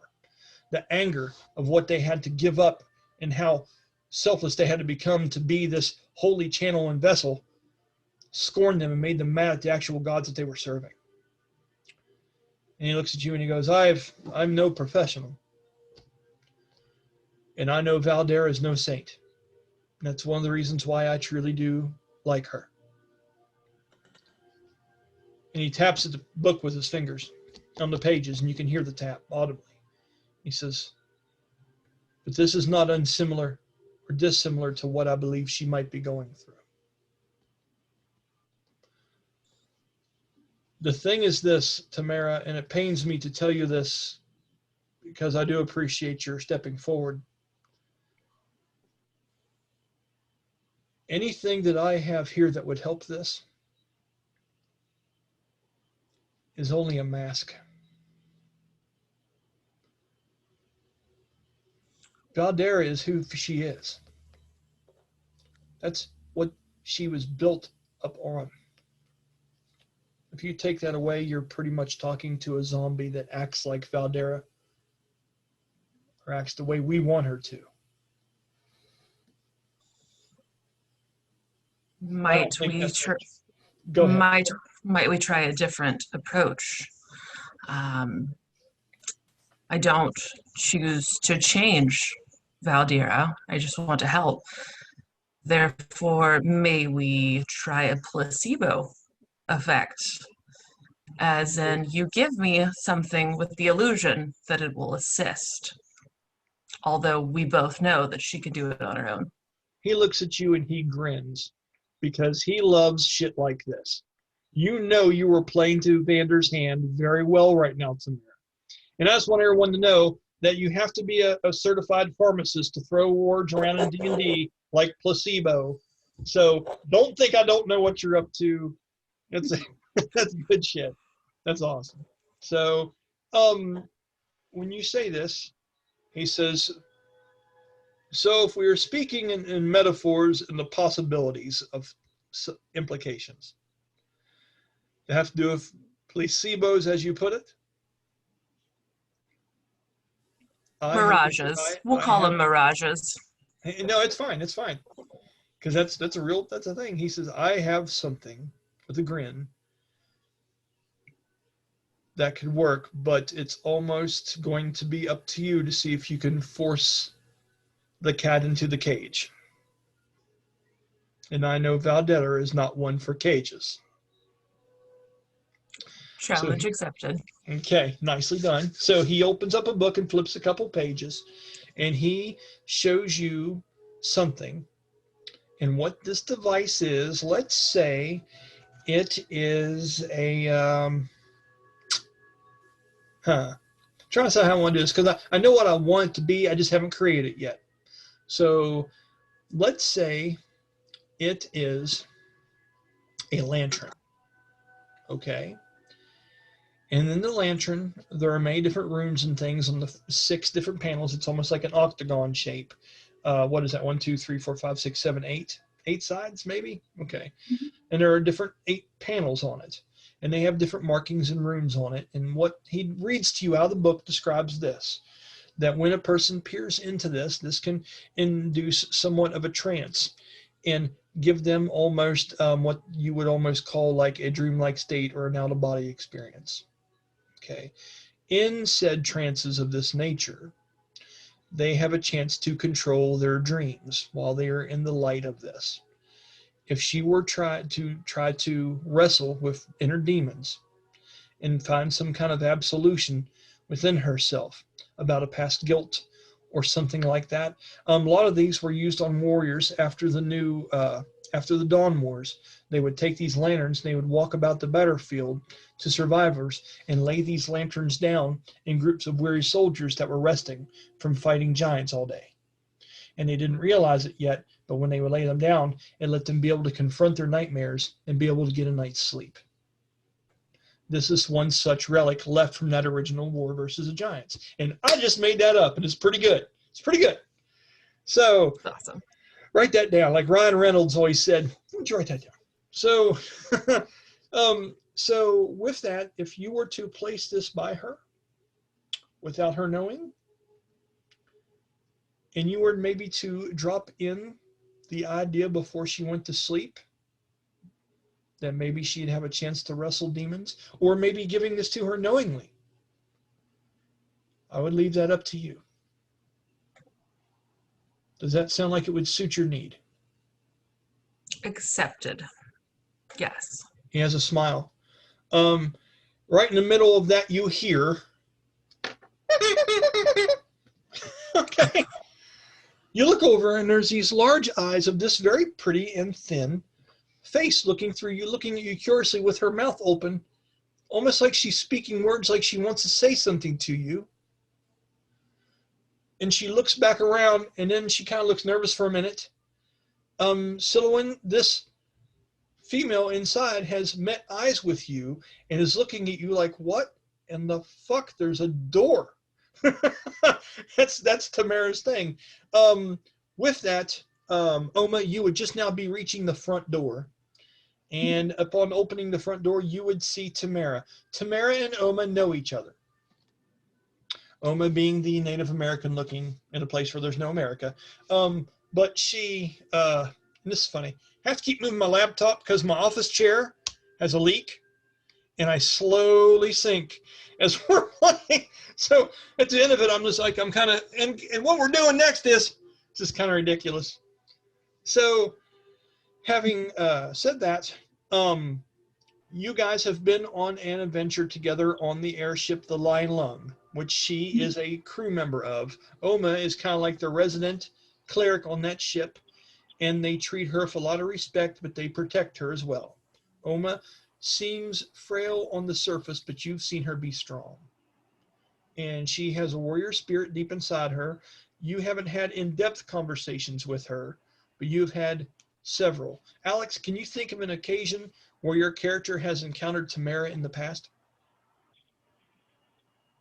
And if the answer is no, that's fine. In the stadium, she was not that good at healing and preserving that shield during the battle with the Oh, behemoth. okay. So, okay, there was a fight that went on, I think just a day ago, where they had behemoths, these large, beastly-like creatures that have horns and look like large fanged wolves with large humped backs. And they were able to conjure them into this fighting arena, and were letting groups of 4 or 5 people fight them to see strategies and learn how to take them down. They believe that in the upcoming giant war, the giants have found a way to summon identical creatures, and they need to learn how to fight them on the battlefield. So groups of people have got together and were fighting these things and trying to get a contract with King Omadon to be able to teach others how to take these down the most effectively. There were like 5 groups of people, and the one that took it down the most successfully and stuff was given the prize and things of that nature. And if you survived. Now, Tamyra, you didn't partake in the fighting. You thought it was senseless, but you were one of many people that helped maintain a force shield around it so that they didn't escape the actual arena and hurt the crowd. Oma was one of these such people, and you guys had a hell of a time maintaining it. We did these group checks around to let people roll to see what was going on, and you guys rolled like shit. It was horrible, and it was really hard to maintain. Oma, I'm going to be honest, you are the weakest link. Yeah. It was Oma pretty much, man. And other people were trying to take up for her and help with that. It was rough. It was a rough day. But that is your interaction with her. You had suggested that she help in that, and you kind of got her into that, okay? Okay. So now what we're going to do is this. I'm Vander. Oma, you've been here. Tamyra, you're here. You know what you're doing. I should have very little to say in this interaction other than answering your questions in character. You know why you're there, Sean. Alex, you know why you're there. Sylowen, you're there just to protect them and look and ask things around you. Tamyra, you see this group kind of come in. And who wants to say the first thing? I'll go. Go ahead, Tamyra, go ahead. So to Oma, hello friend, what brings you here this evening? Hello. I am looking for where the best place to find spell ingredients would be. Spell ingredients. Okay, do me a history check, Kara. With a what die? 20, and in your wisdom, which is your whatever your wisdom bonus is in your character sheet. You'll see the big number on wisdom, and it'll be the smaller number underneath of it. You'll add that to a 1d20 roll. Sha-dae looks into the store as the door opens, looks at Sylowen, looks back in the store, and like, Sylowen, let's not dawdle now, dearie. Coming. And Sha-dae would like to do 2 checks. First, a perception check to look over the physique of this new person, that Oma is apparently useful with. And the second is a history check to determine if I can tell by what she's wearing, where she's from or... Okay, go ahead and roll me the first one. Tell me what your total is.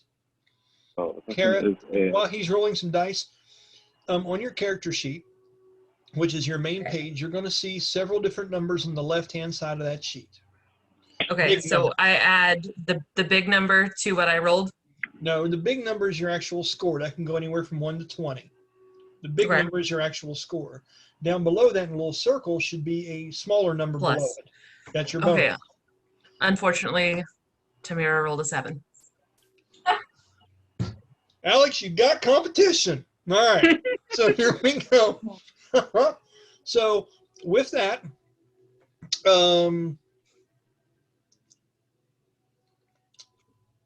okay, duly noted. I'm going to let that go for just a minute. I'm with you. Okay, tell me what your roll was, Sean. Okay, so the first roll was a natural 20 for a total of 23 on the perception check. And you're wanting to know what she looks like and things like that? What she looks like, if there's any... You know what I'm looking for. Yes, particularly. there's not. It's the genuine article. Okay. And then the second roll, which is a history check for a total of 17. I'm trying to look at it to see if I can piece together where she's from, based off what she's dressed as. Okay, with a 17.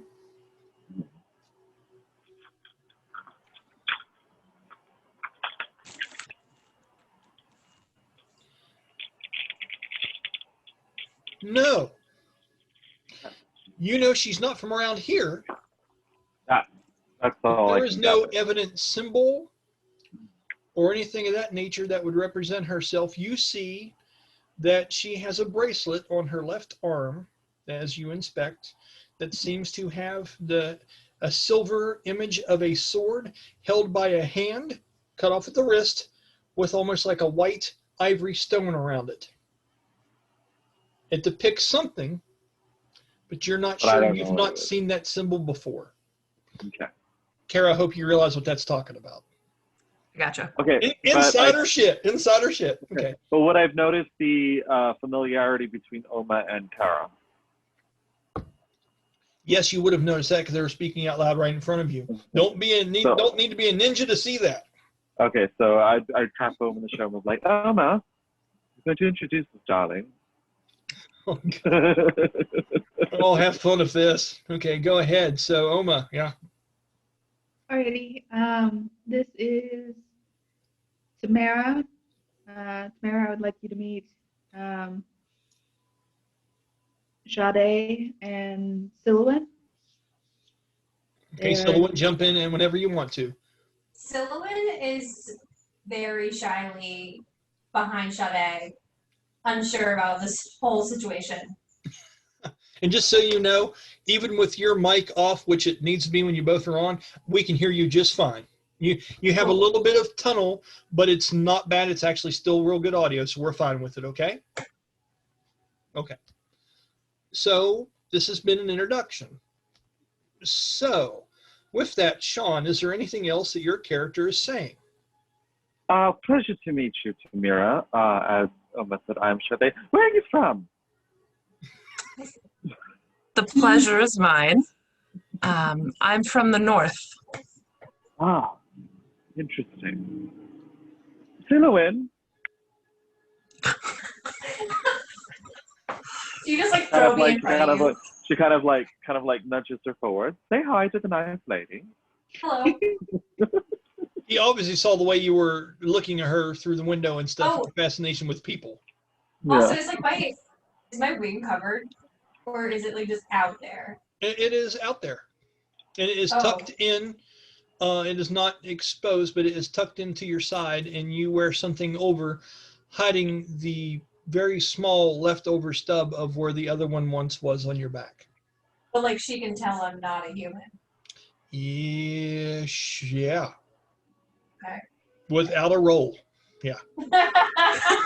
Okay. All right. Yeah, I just say hello. Okay. Tamyra tells Sylowen to pick her jaw up off the floor. I passed my charisma check. Thank you. Okay, so we're off script. We don't say charisma check in the game. No, I'm joking. Oh, shit. So, upon doing that, you had mentioned that you were looking for things to Tamyra. Vander is coming back into the room. He had went into the back to put a book away, and he was coming further with something else to talk to you about this thing, and he looked in. My. He looks at you for a long minute, Sylowen. Now, I've heard of this one. I've heard quite a bit about this one. He says, astonishing. He walks over to you, and he walks within 5 foot of you, Sylowen. And he looks to you, and he gives you a long thing, and he holds his hand out to take your hand. I give him my hand. Okay. As he does, he says to you, and he would not place his lips to it, but he would simply give a little bit of a nod and lower it down. And he gives you a head nod. He goes, I'm glad that you have found me here. I am Vander. Hello, Vander. I am Sylowen. He goes, I know. I have heard a lot about you from Ignatius. He confides in me and often asks me far too many questions in such a short period of time. Of course, I'm sure you're used to his long-windedness as well. Indeed. He says to you, does he know that you're here? Yes. I would have never thought I would have lived to have seen two avians in our city at the same time. In such a strange time indeed, as we are on the dawn of the next giant onslaught. It is a blessing indeed for you. He looks at you as you say that, and he just kind of smiles, knowing what Ignatius has said about your people and hearing that in your voice. With that, he looks to you in Oma, and he says to you, and what is it that you were seeking here? I'm hoping it's not ammunition and arms as well. If so, things have drastically changed since I've seen you last. Well, I'm hoping to find spell ingredients in this city, but I don't quite know where to start. Are we talking about clerical, or are we talking about something else altogether?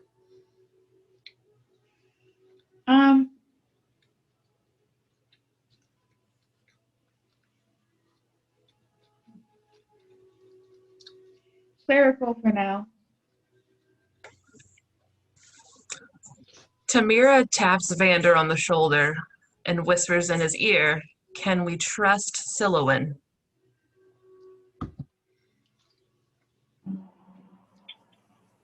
He looks left and right, and he looks down over to you. And you hear this in your mind. He doesn't say it with his words. Okay? He says to you with a chuckle, he says, you can't trust what's written on a chalkboard if it is a blank slate. Inside check. He says there is no harm. She nods. Okay. Insight check. Go ahead. These two seem to be having some kind of communication. Mm-hmm. Sha-dae, what are you looking for, you sneaky fuck? That's an 18 total. And why do I give a shit? I just want to see what you know, trying to see what's going on. Why is she whispering? You know? Hear something. You hear she, and you see Tamyra mention something. You hear the word she as if she's inquiring about something. You see Vander give her a knowing look. The two have came to some kind of agreement. That's all you know. Oh. Okay. All right. With that, Sha-dae also asks about where she can find a hand crossbow and some bolts. as you hold up your finger, you hear a voice inside of your mind. Sha-dae. It seems to be the same voice that Vander has, and he says, your turn's coming. I have something for you. Okay, yes, what's going on? Sylowen also talks to Sha-dae and Oma and asks whether or not I should cover my wings. Well, wing and lack thereof. Okay, so let's say, to play this out and make it theatrical, that when you were in there and when Vander says that he's heard tale of you, you know that Ignatius has told him the story about what happened to you. And it makes you draw attention to your wing.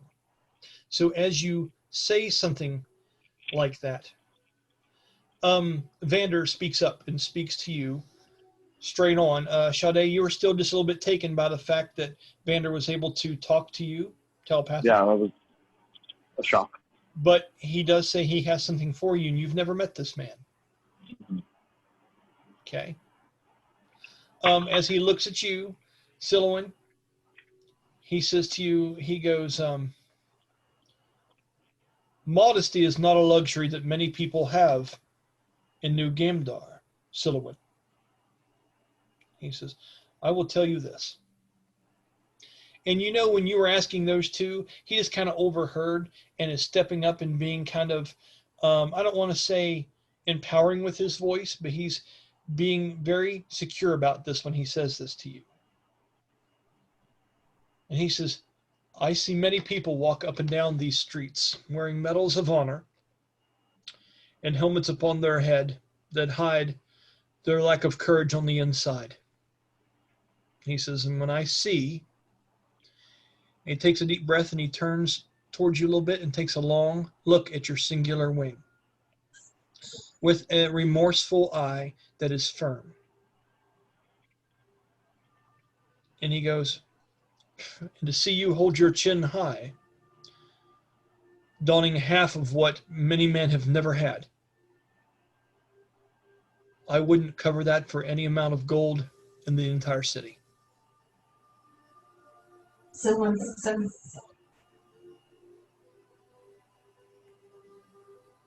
What's that? is it Sylowen thanks him? Okay. He goes, thank you. And he gives you a nod. He says, I will have Ember gather up what you need, Alex, Alex, the grand and marvel Alex, Oma. And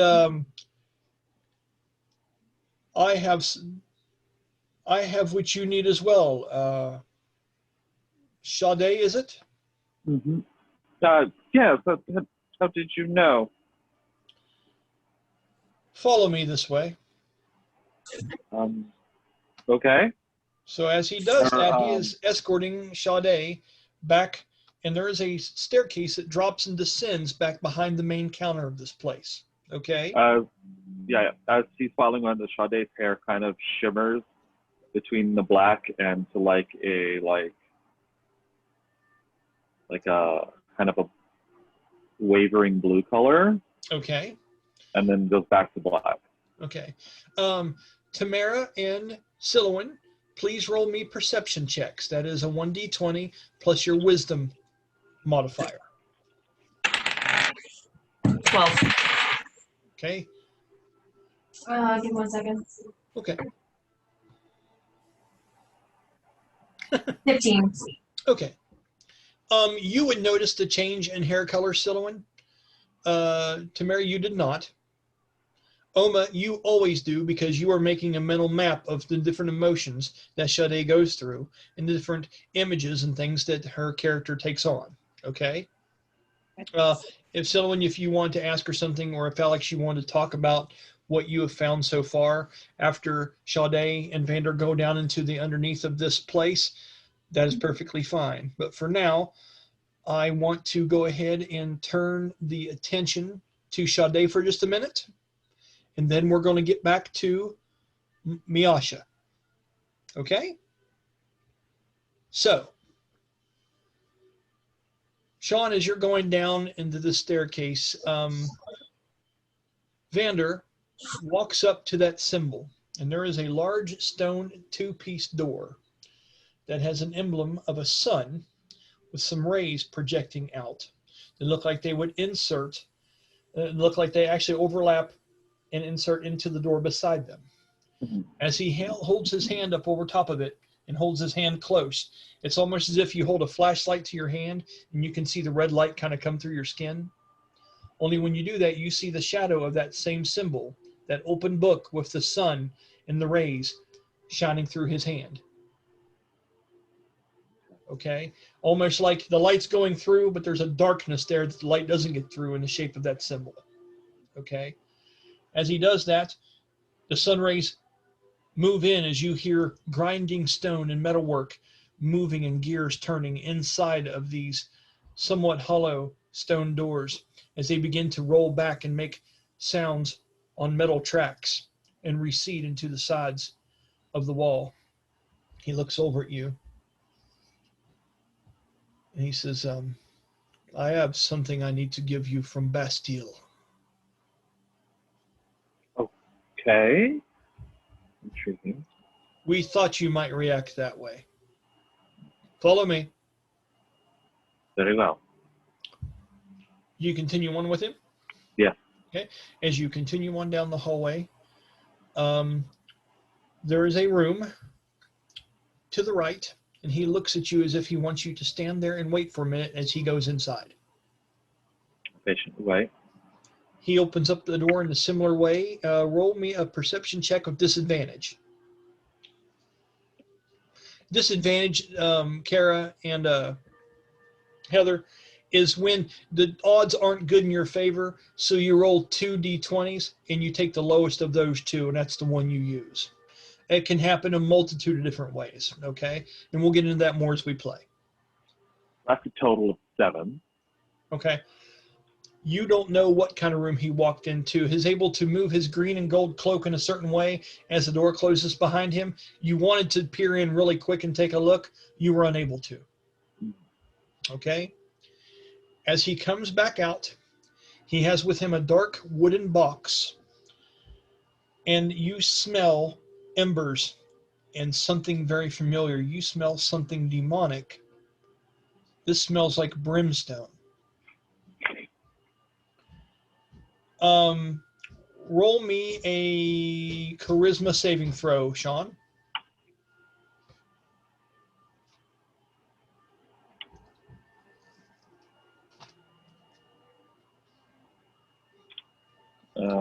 Charisma, straight up charisma would be in 12.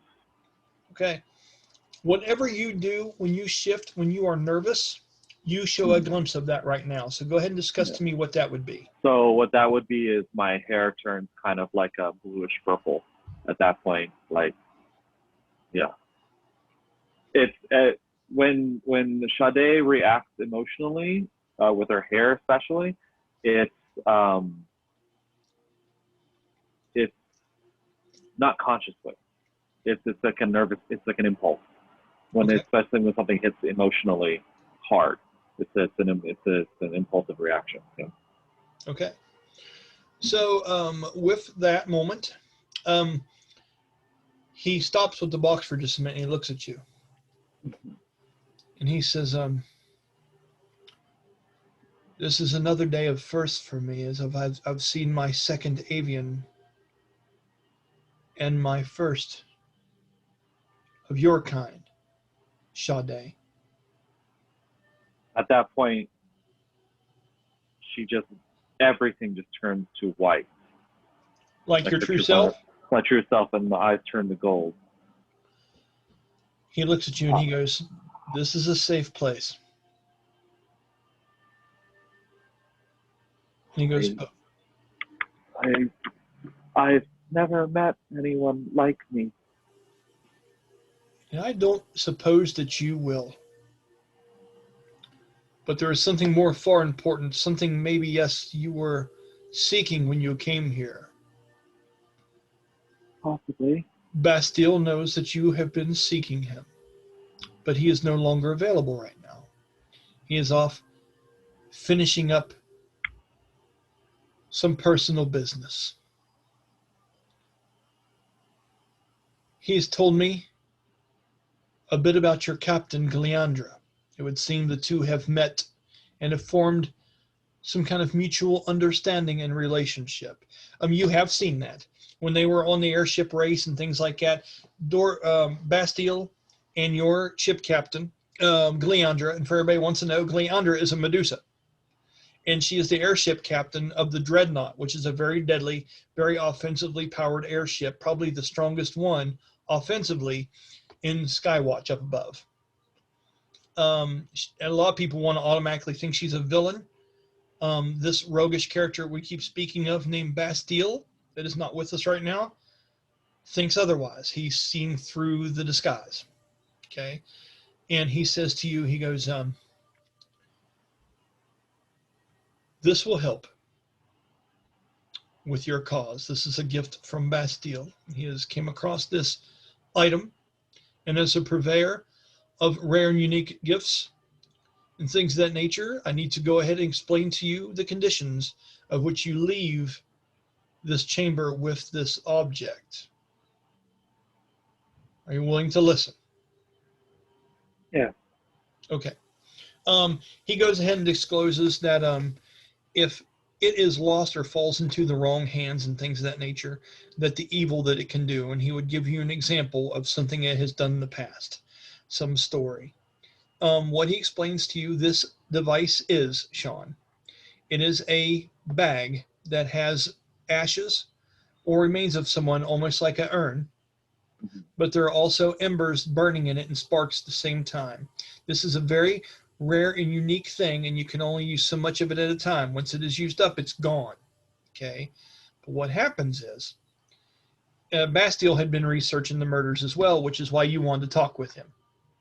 Bastille has found something in the city he's went to and asked Vander to share this relic with you. He thinks it will help your cause. Because he likes Leandra, he doesn't want bad things to happen to her either. You understand? Mm-hmm. Okay. This stuff, if thrown on one of those imps that you guys have seen, these shadow imps, not only will it dispel the imp, but it will do things to the caster and help you trace back who's responsible. It will do a combination of a hellish rebuke and a fairy fire on them that will last for 24 hours. And it would take high-level magic or some kind of demonic ceremony to relinquish that. And this is powder for the mark of death, is what this is. Its use isn't for this necessarily, but it can be used in this way. And that's when Vander tells you, and it is why it is imperative. Imperative. It is only used for this purpose. Sha-dae accepts the urn, and as she accepts it, her body shifts into the Sha-dae persona, and with as solemn as she can, she says, "I will guard this with my life." He says to you, because if that does not return to me, since we have not properly spoken.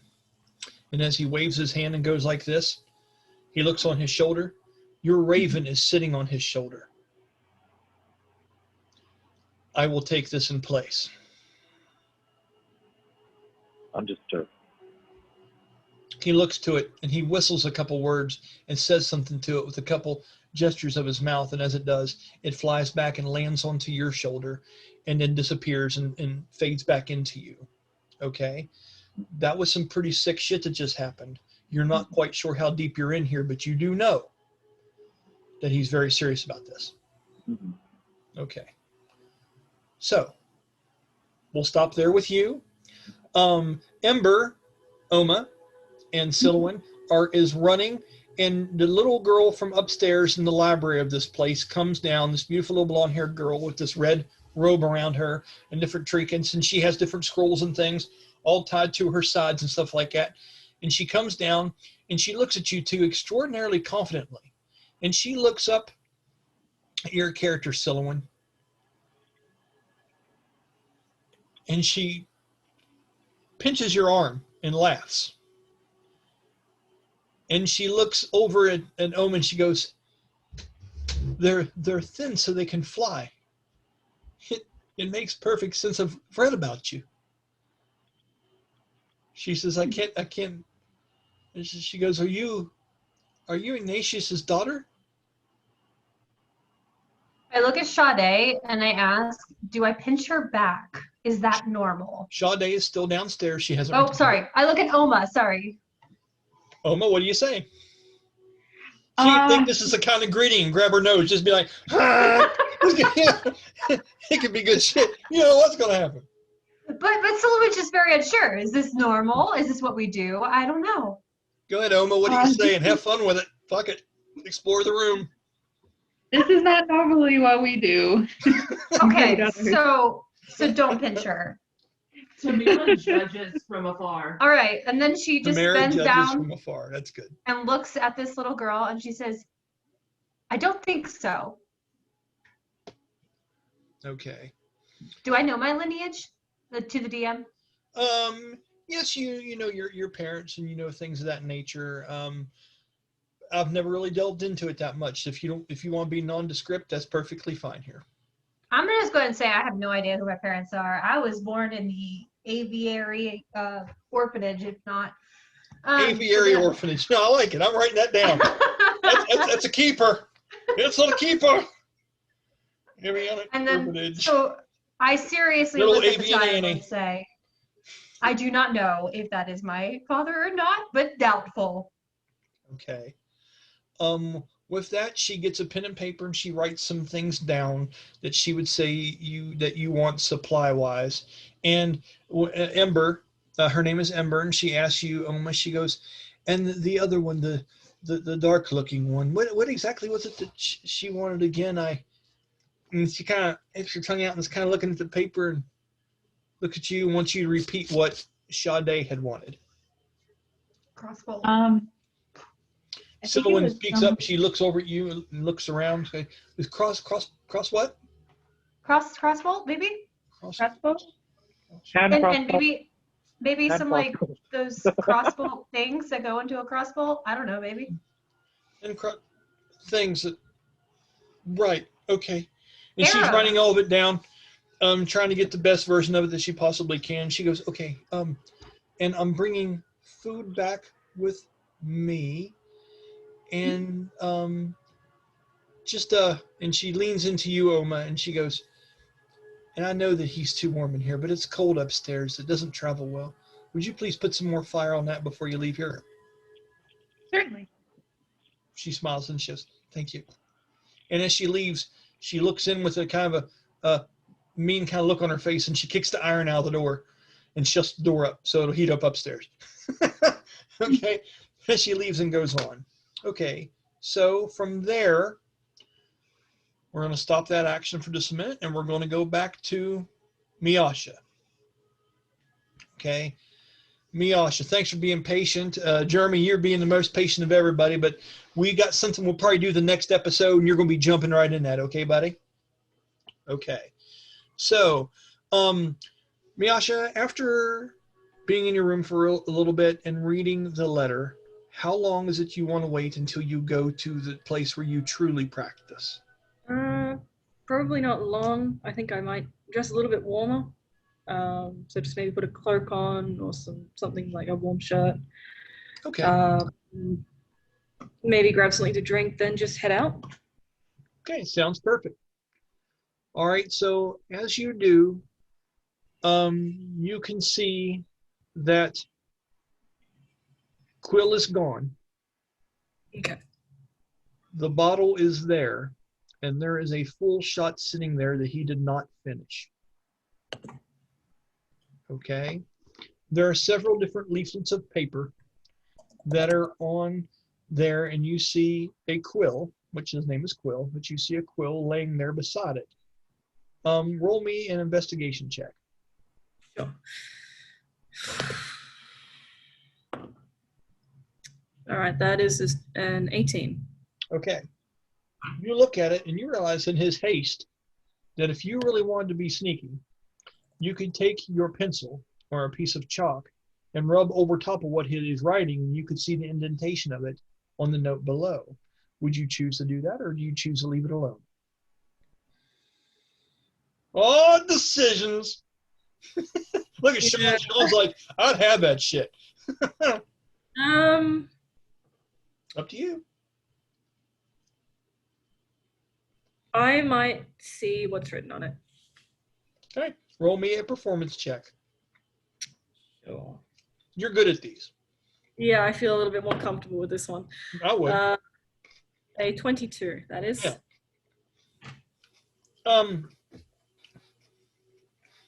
As you do that, you see several different lines that have been written and scratched out of failed attempts at him expressing himself. They are warm. Some come off a little bit too sharply, and one starts to sound sweet at first, but at the end blames her mother a little bit, and that one's written in there a little bit harder, as if he's got more upset by the end of the message. And that's about the time when he stops. Okay? Just a neat little thing there for you. Now that you've traced that out and shown that, what are you doing with the paper? I'm going to cover it up, so I'm going to take that piece of paper that I scribbled over. Okay. Which would leave about 2 or 3 more still laying down there. Yeah. That should be. I'm okay with that. Like knowing that it's just probably the same thing. Okay. So I'll just take the evidence that I snooped with me and get Awesome. on there. Okay, so you're instead of destroying it, you are keeping it and you're making it look indiscreet because if he drank that much, there's a good chance he doesn't know how much paper's there anyway. Yep. That's what you're banking on. That's cool. Okay. So after that, I know you're like, damn it, DMs, why has everything got to be a freaking puzzle? Why?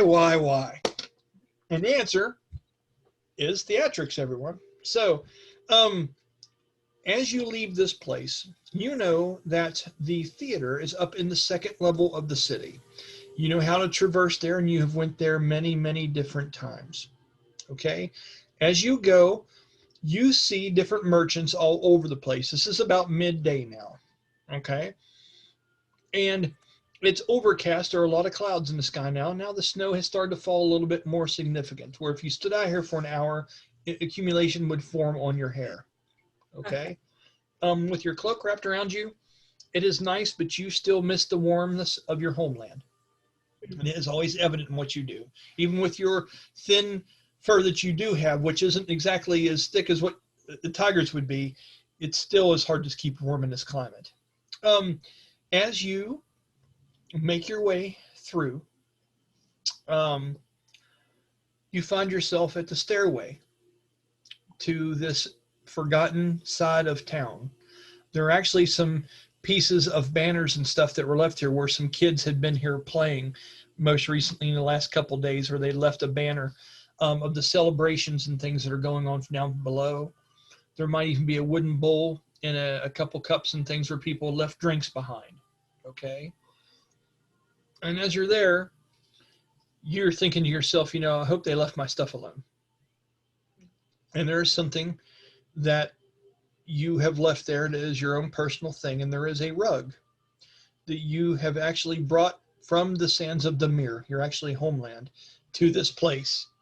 And you always keep it hid behind the statue of the siren. And when you show up here, it's almost like your yoga mat. You grab it and you always unveil it, and it sits on the surface there. As you've entered this space, you start looking around, and this is where you come to do things and you come to practice. And you don't just practice your theatrics and your art here. This is where you come to practice fighting. This is where you put on the display, showing this shrine of the siren that you are strong and you are capable. And as you do grab the rug out and begin to lay it out and things of this nature, you hear a voice, a familiar voice that says to you, it's like, it's got to be awfully chilly on the ground like that if you're going to be out here practicing. I thought you'd do it if it was a little bit warmer weather. It is the voice of Dorbac Lasius. So Miasha freezes sort of in what she's doing, looks up. There's a moment of confusion and also that brief moment of aggression that comes from someone who is willing to fight because they are startled. But then her face flattens out and she smiles and sort of just goes back to adjusting the rug. It's enough work.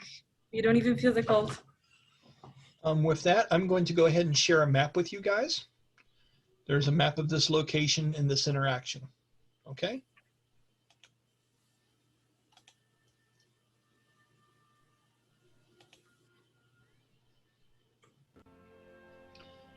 Is everybody able to see this? Yes. Okay.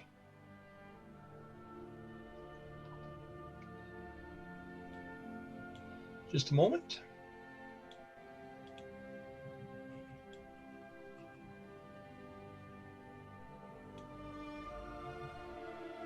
As Dorbac steps out from the shadows in the distance and stands in them still, and just now moves himself out of them just enough where the shadows aren't covering his face anymore, and comes into view. You see the wide eyebrows and the clever grin that's on his face, the graying hair of this small halfling master of walking through his own spider webs that he's placed throughout the city. as you're standing on top of your own rug with the shrine of the maiden in the background of you. Okay? The snow falling fairly heavily at this point. Okay? So, as you say that, he goes, no need to be startled.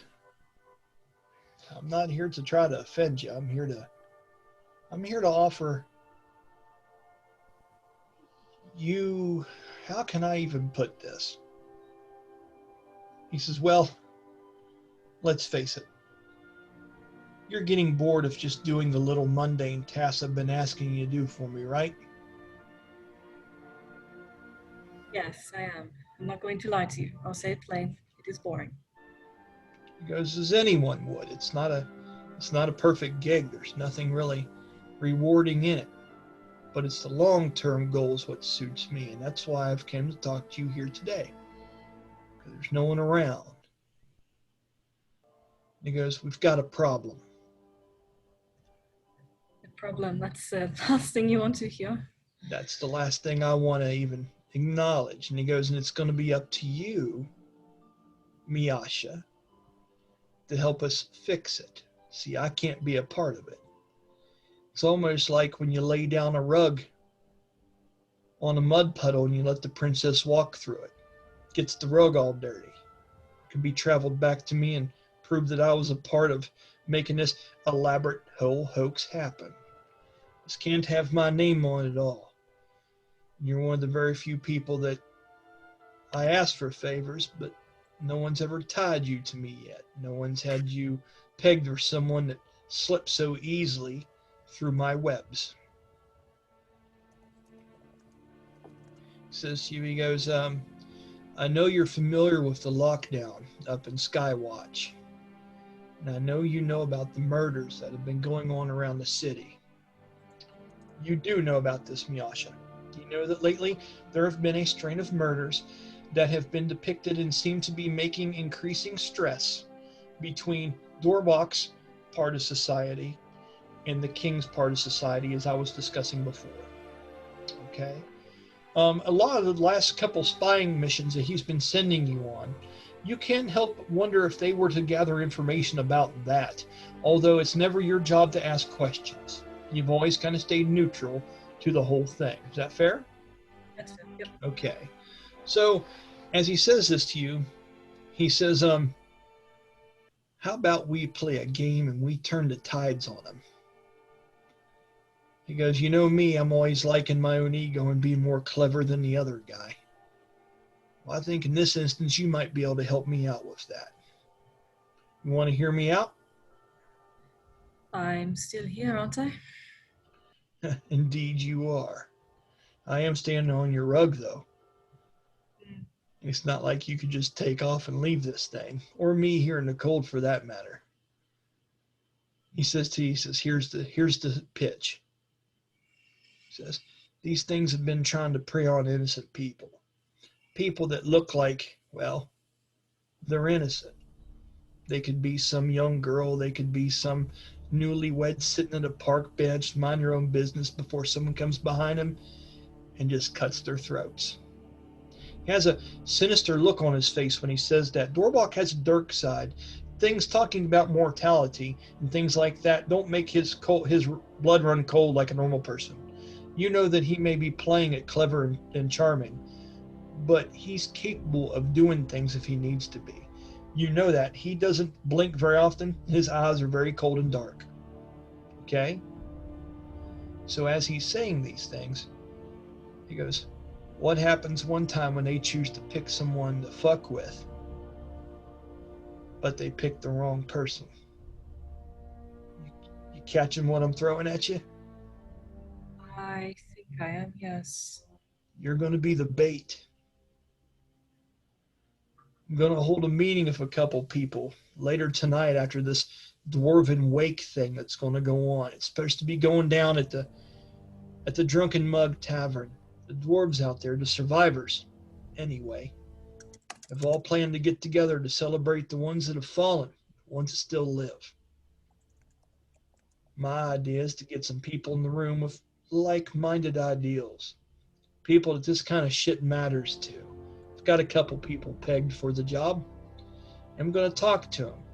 And that's what I'm going to introduce you to them, which means a couple of things. Firstly, they're going to know that you and I are acquaintances. That's the first problem. But these folks, I don't think it's going to be an issue. That way I want you to be there tonight at the Drunken Mug, kind of seeing these people, feeling them out. Some of my people walking in my web told me that you actually met one of them earlier today. The avian.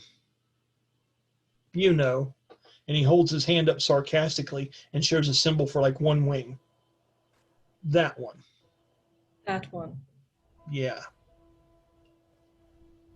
He goes, and some of those people that she's with too, they're not as innocent as you might think. Of course, you and I know hardly anyone truly is. Okay. Says you're also going to meet a couple different folks there. Point being, if I put this plan in motion and we can get to the bottom of who's fucking killing our people, trying to make me look ugly and taking work and food coin out of your pocket in the process, he goes, well, everything's going to be just fine. The city will go back to running the way it should be, my way. He says, and then you'll also have the chance to get to meet some people that might help you with your little problem with your satire buddy. He's brutally honest about shit, especially when no one else is around. Tara, are you laughing because Sylowen's starting to get drunk over there? Or are you actually farting off camera and we just can't hear it because the mics are off? No, we need honesty. No, I'm kidding. It could be one or the other. No, I gotta say which one. It's all good. It's all good. I'm just fucking with you. I'm so sorry. You didn't do anything. I'm just screwing with you. I was breaking tension. Okay, so having said that, what is your response to all this, Miasha? It is my life on the line. I want to ask questions. He goes, and I hope I have answers for you, but you'll not know if I'm lying or not.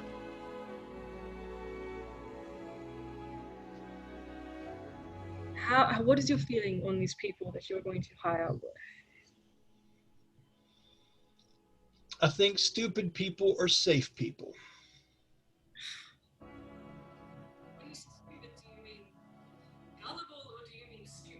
Oh, hey, just a minute, Rachel. For some reason, I couldn't hear you. Can you guys hear her okay, or does she sound like she's really distant? It's very quiet. She sounds very distant. That could be... Oh, there you go. Oh, there you go. You're back! Yes, okay. Sorry, that's the choppiest. It's good! Yes, okay. All right, so go ahead. So, he says go ahead, but you can't tell if he's telling the truth or not. When you say stupid, I hope you mean gullible and not just stupid. I'm not putting my life in the hands of people who can't rub two brain cells together. He says if you got stupid on one side of a coin and you got gullible on the other, it's still only worth a penny. He's very clever of words. He's done this a lot.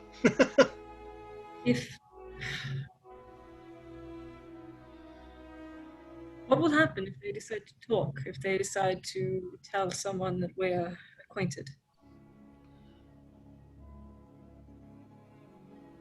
Where are you looking at when you're saying this? Are you looking him in the eyes and looking at him, or are you turned away? In the eyes, yeah. Okay. All of a sudden, that little sarcastic grin that he holds in the corners of his mouth goes straight. He goes, pretty much what happens when everybody talks. He goes, but they don't have anything to say. Not anything that's important to us anyway. That's what makes this all work so well. The only missing piece is, what are you willing to do? How bad do you want to help your friend, and how bad do you want to fix Dorbac's little problem? I'm giving it to you on a silver platter. I will say this once, and I will say it plainly. I do not trust you. I care more about them than I do about anything else. And it's the only reason I am helping. Okay. If I feel that the danger I'm putting myself in will somehow hurt him, I'm out. Okay. And you said you feel like if someone put you in a danger, it hurt who? Quill. Quill. Okay. Okay. He looks at you and he says, you can trust one thing. He turns his back to you sarcastically. He stands like this, staring the other way, and he says, that's more than I give most people. If you wanted me dead, you'd have already done it, right? And he says, you can trust that, can't you? You're not wrong. He turns around. He says, there's no one around here to... And he stops. And he starts peering over top of your shoulder for just a minute. And he gets a grin on his face. He says, well, looks like this afternoon may just got a little bit more exciting. Friends of yours? I'm going to turn, like just head over the shoulder, because I'm not certain that it's not some kind of trick to get me to turn my back on him. As you do, you see him whisk away in just a quick moment, and Dorbac is gone. Shoosh, like that. I knew it. Yep, damn it, I looked away. I knew it. Damn it. It's every time. Right on. And hey, Jeremy, are you still down there? Yeah, buddy. Okay.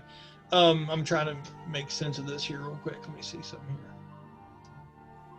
here. So when I'm doing this bar, it's showing 5 people on my bar, but it's not showing you unless I go like that. There we go. So that's cool. So I can move it around, but so that way I think I just cut myself out of it. So let me make sure that works. That would cut me and Tamyra out. I don't think I can show everybody at once, which is okay. Things happen. We're just kind of hanging out for the ride right now. I can only see everyone but Jeremy on my little bar. That's the way it is with me too. And like if it gets to Jeremy and he's speaking, he would probably pop up here in the thing and we could change it around. I'm going to hit something real quick and see. There you go. That still only shows us in a now, does that show you guys in like a box? I see everybody. Yeah, I'm the same.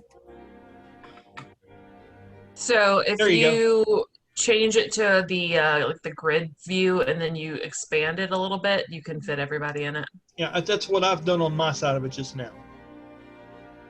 But that is not evident to you guys. You guys are still seeing the strip on the side, correct? Okay. That's just something I'm going to have to work on before the next video. That's a formatting thing I've got to mess with. No, I think each person themselves have to change it. Oh, okay, cool. Okay, that'll work. Mm-hmm. So that'll work. All right, good deal. So thank I you was very gonna say, no much. big deal. There's nothing down here to see. Carry on. Right on. You guys know it. It's fluorescent green and has a beard. It's all good. Doesn't matter. So so moving on from that, as you turn and you look southward in the same direction that Dorbac was looking, some people come into view.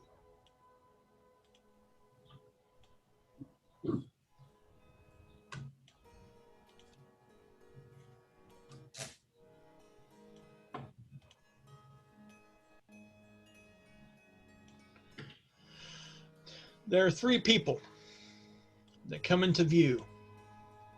Miasha, you immediately recognize the large human in the middle. Okay. This person is called, let me make sure I'm doing this right.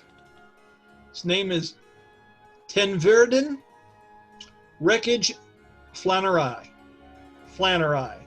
So it's Tenverdan. Tenverden. His nickname is Wreckage. His last name is Flannery. Flannery. Okay? He is a shaved head man that has a patch that has studs on the outside of the patch, and you know very well this person's backstory. As a matter of fact, you had been sent to do some spying on him recently at the request of Dorbac. He is staring up at you. He has 2 thugs with him, and he looks extraordinarily pissed off. He is popular because his ship went down and was destroyed, and now his crew and stuff doesn't have a ship anymore. He's been broken and without for some time. He lost part of his right arm when that happened, and he does this weird thing where he attaches different guns and he attaches different weapons and tools to it when he's in combat. And right now he has a giant flail hanging down from it with a chain, a spiked ball. He looks to your character in disgust, his long brown beard flowing with the snow flecking and building on it, as these 2 bandits are to his right and left. He looks up at you, and he yells, trying to decide what he would yell at you. Would he yell your name, or would he be just fucking terrible to you? You're old and see. Oh, okay.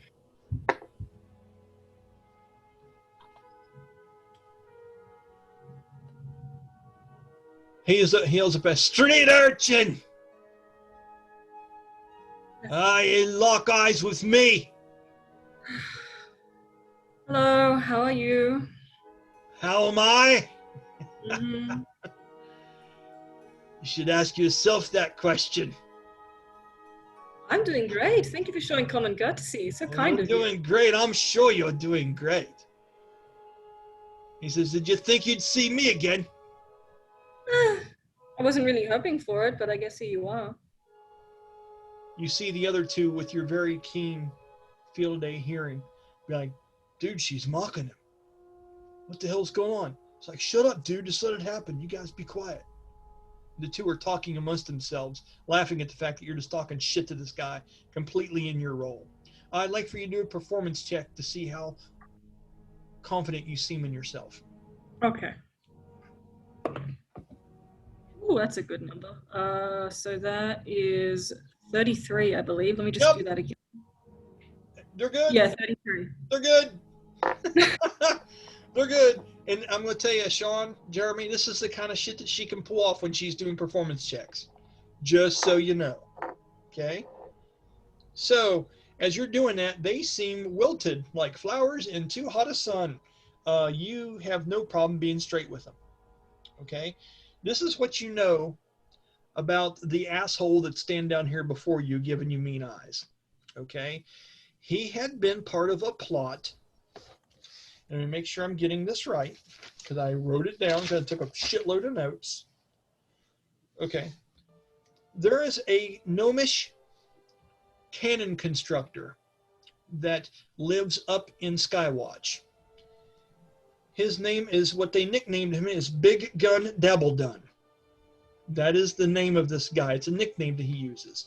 And he develops cannons with arcane infused magic in them. And they are some of the most powerful things that you can imagine at very high price. He has a very unique shop that actually has a remake and model of a small airship that you can come on as if a floor display in a store, and shows you the different parts and will wheel out different cannons and talk to you about different techniques and weaponry like ballistas that are made from him that have exploding nets that come out of them, and all kinds of different contraptions that he builds for people to have a lot of money and need to make an airship be able to take down anything in the sky. Okay. This piece of shit here, the wreckage, he had planned on stealing a cannon that was being commissioned and was going to be made, and it was going to be called the Heaven Splitter. And this cannon was going to be absolutely ridiculous. And the fact that it would shoot out something that was an ammunition that almost had the effects of a lightning bolt behind it. Okay? And what was worse about it was when it would hit the deck of the ship, it was almost like a chain lightning. So it would bounce from one person to the next conductor to the next conductor. It's a very destructive thing. Pretty much the Heaven Splitter is a weapon that ends a battle in one shot. Lightning gets something down on the bow of the ship. It bounces from person to person until it runs over. If it hits the captain or different stuff, there's no one left to man it, and it will simply fall out of the sky. This thing is extremely dangerous. And Wreckage wanted to take this thing and put it on one of his own ships. He's in the process of trying to barter and get another ship. And if he could get his hands on something that powerful, he would have a shitload of power in the skies, especially being the piece of shit that he is. And this is a cutthroat, murdering son of a bitch.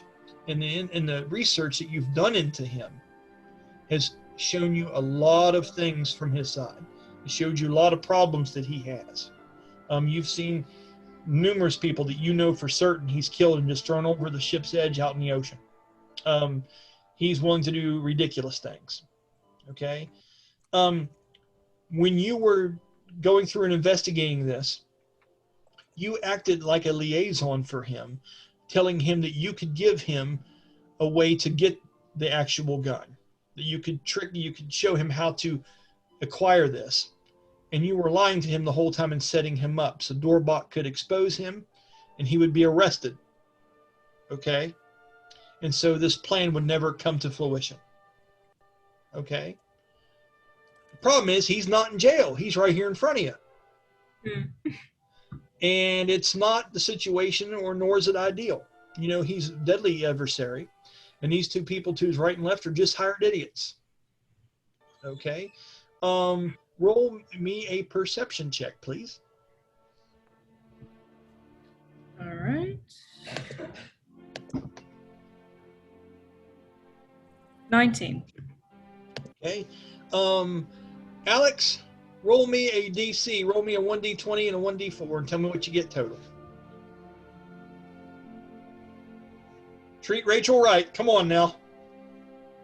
Oh, I got an 18. I'm sorry. That's all right. And what was your roll again, Rachel? 19. Oh, she beat it. Oh. Good job. There you go. Fuck yeah. All right. Oh my god. Nice, right? So, you notice that there are still iron shackles and stuff that have been broken around the left wrist and the feet of Tamyra. You assume that he is broken out of prison and came straight to you. And these two dumbasses are probably the ones that helped him get out. All right? Is there anything else you're saying at this moment? Come now. Let's not embarrass ourselves. Go home before you get yourself hurt. As you say that, he reaches over to his right arm and he starts unlocking that chain and moving, and you hear metal and pieces twisting and stuff as he's looking at you. And he goes, I don't think I'll be the one leaving here, pretty one. Wouldn't that mean I would kill you here so you couldn't leave and I would be leaving? Because You hear if the you kill stupid one me- say, yeah, wouldn't that mean that she would kill you? Shut up. Yeah, no, they're right. You know, if you put me down, I wouldn't be able to leave anyway. So like, did you want to try that again? We can do it again. I can pretend I didn't hear it the first time, if you like. That's fantastic. As you go through this barrage of insults, and you see him, and the other guy says, he goes, did you bring it? He goes, yeah, I've got it right here. I'll put it on. Hold still now. And you see a double-barreled, somewhat kind of hand cannon being inserted onto his arm as he stands there and looks at you, and he goes, yeah, you just keep talking. We'll see how pretty your smile is now, and your face is full of fucking holes. And he's putting this thing on. What are you doing? Alright, well, I think at this point it's getting ready to either run or fight. So at this point it's a hand cannon. I think my best bet here is to dodge it and then get in close where he can't fire at me. Okay, so I think at that point we're rolling initiative. Mm-hmm. So, guys, we can do this one of two ways. It's 9:41, and we've done. We can go into this fight a little bit and get started, or we can save this for the beginning of our next campaign.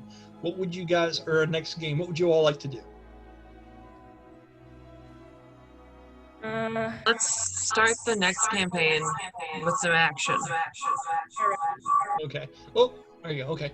No, you handled that perfect. Good job, Heather.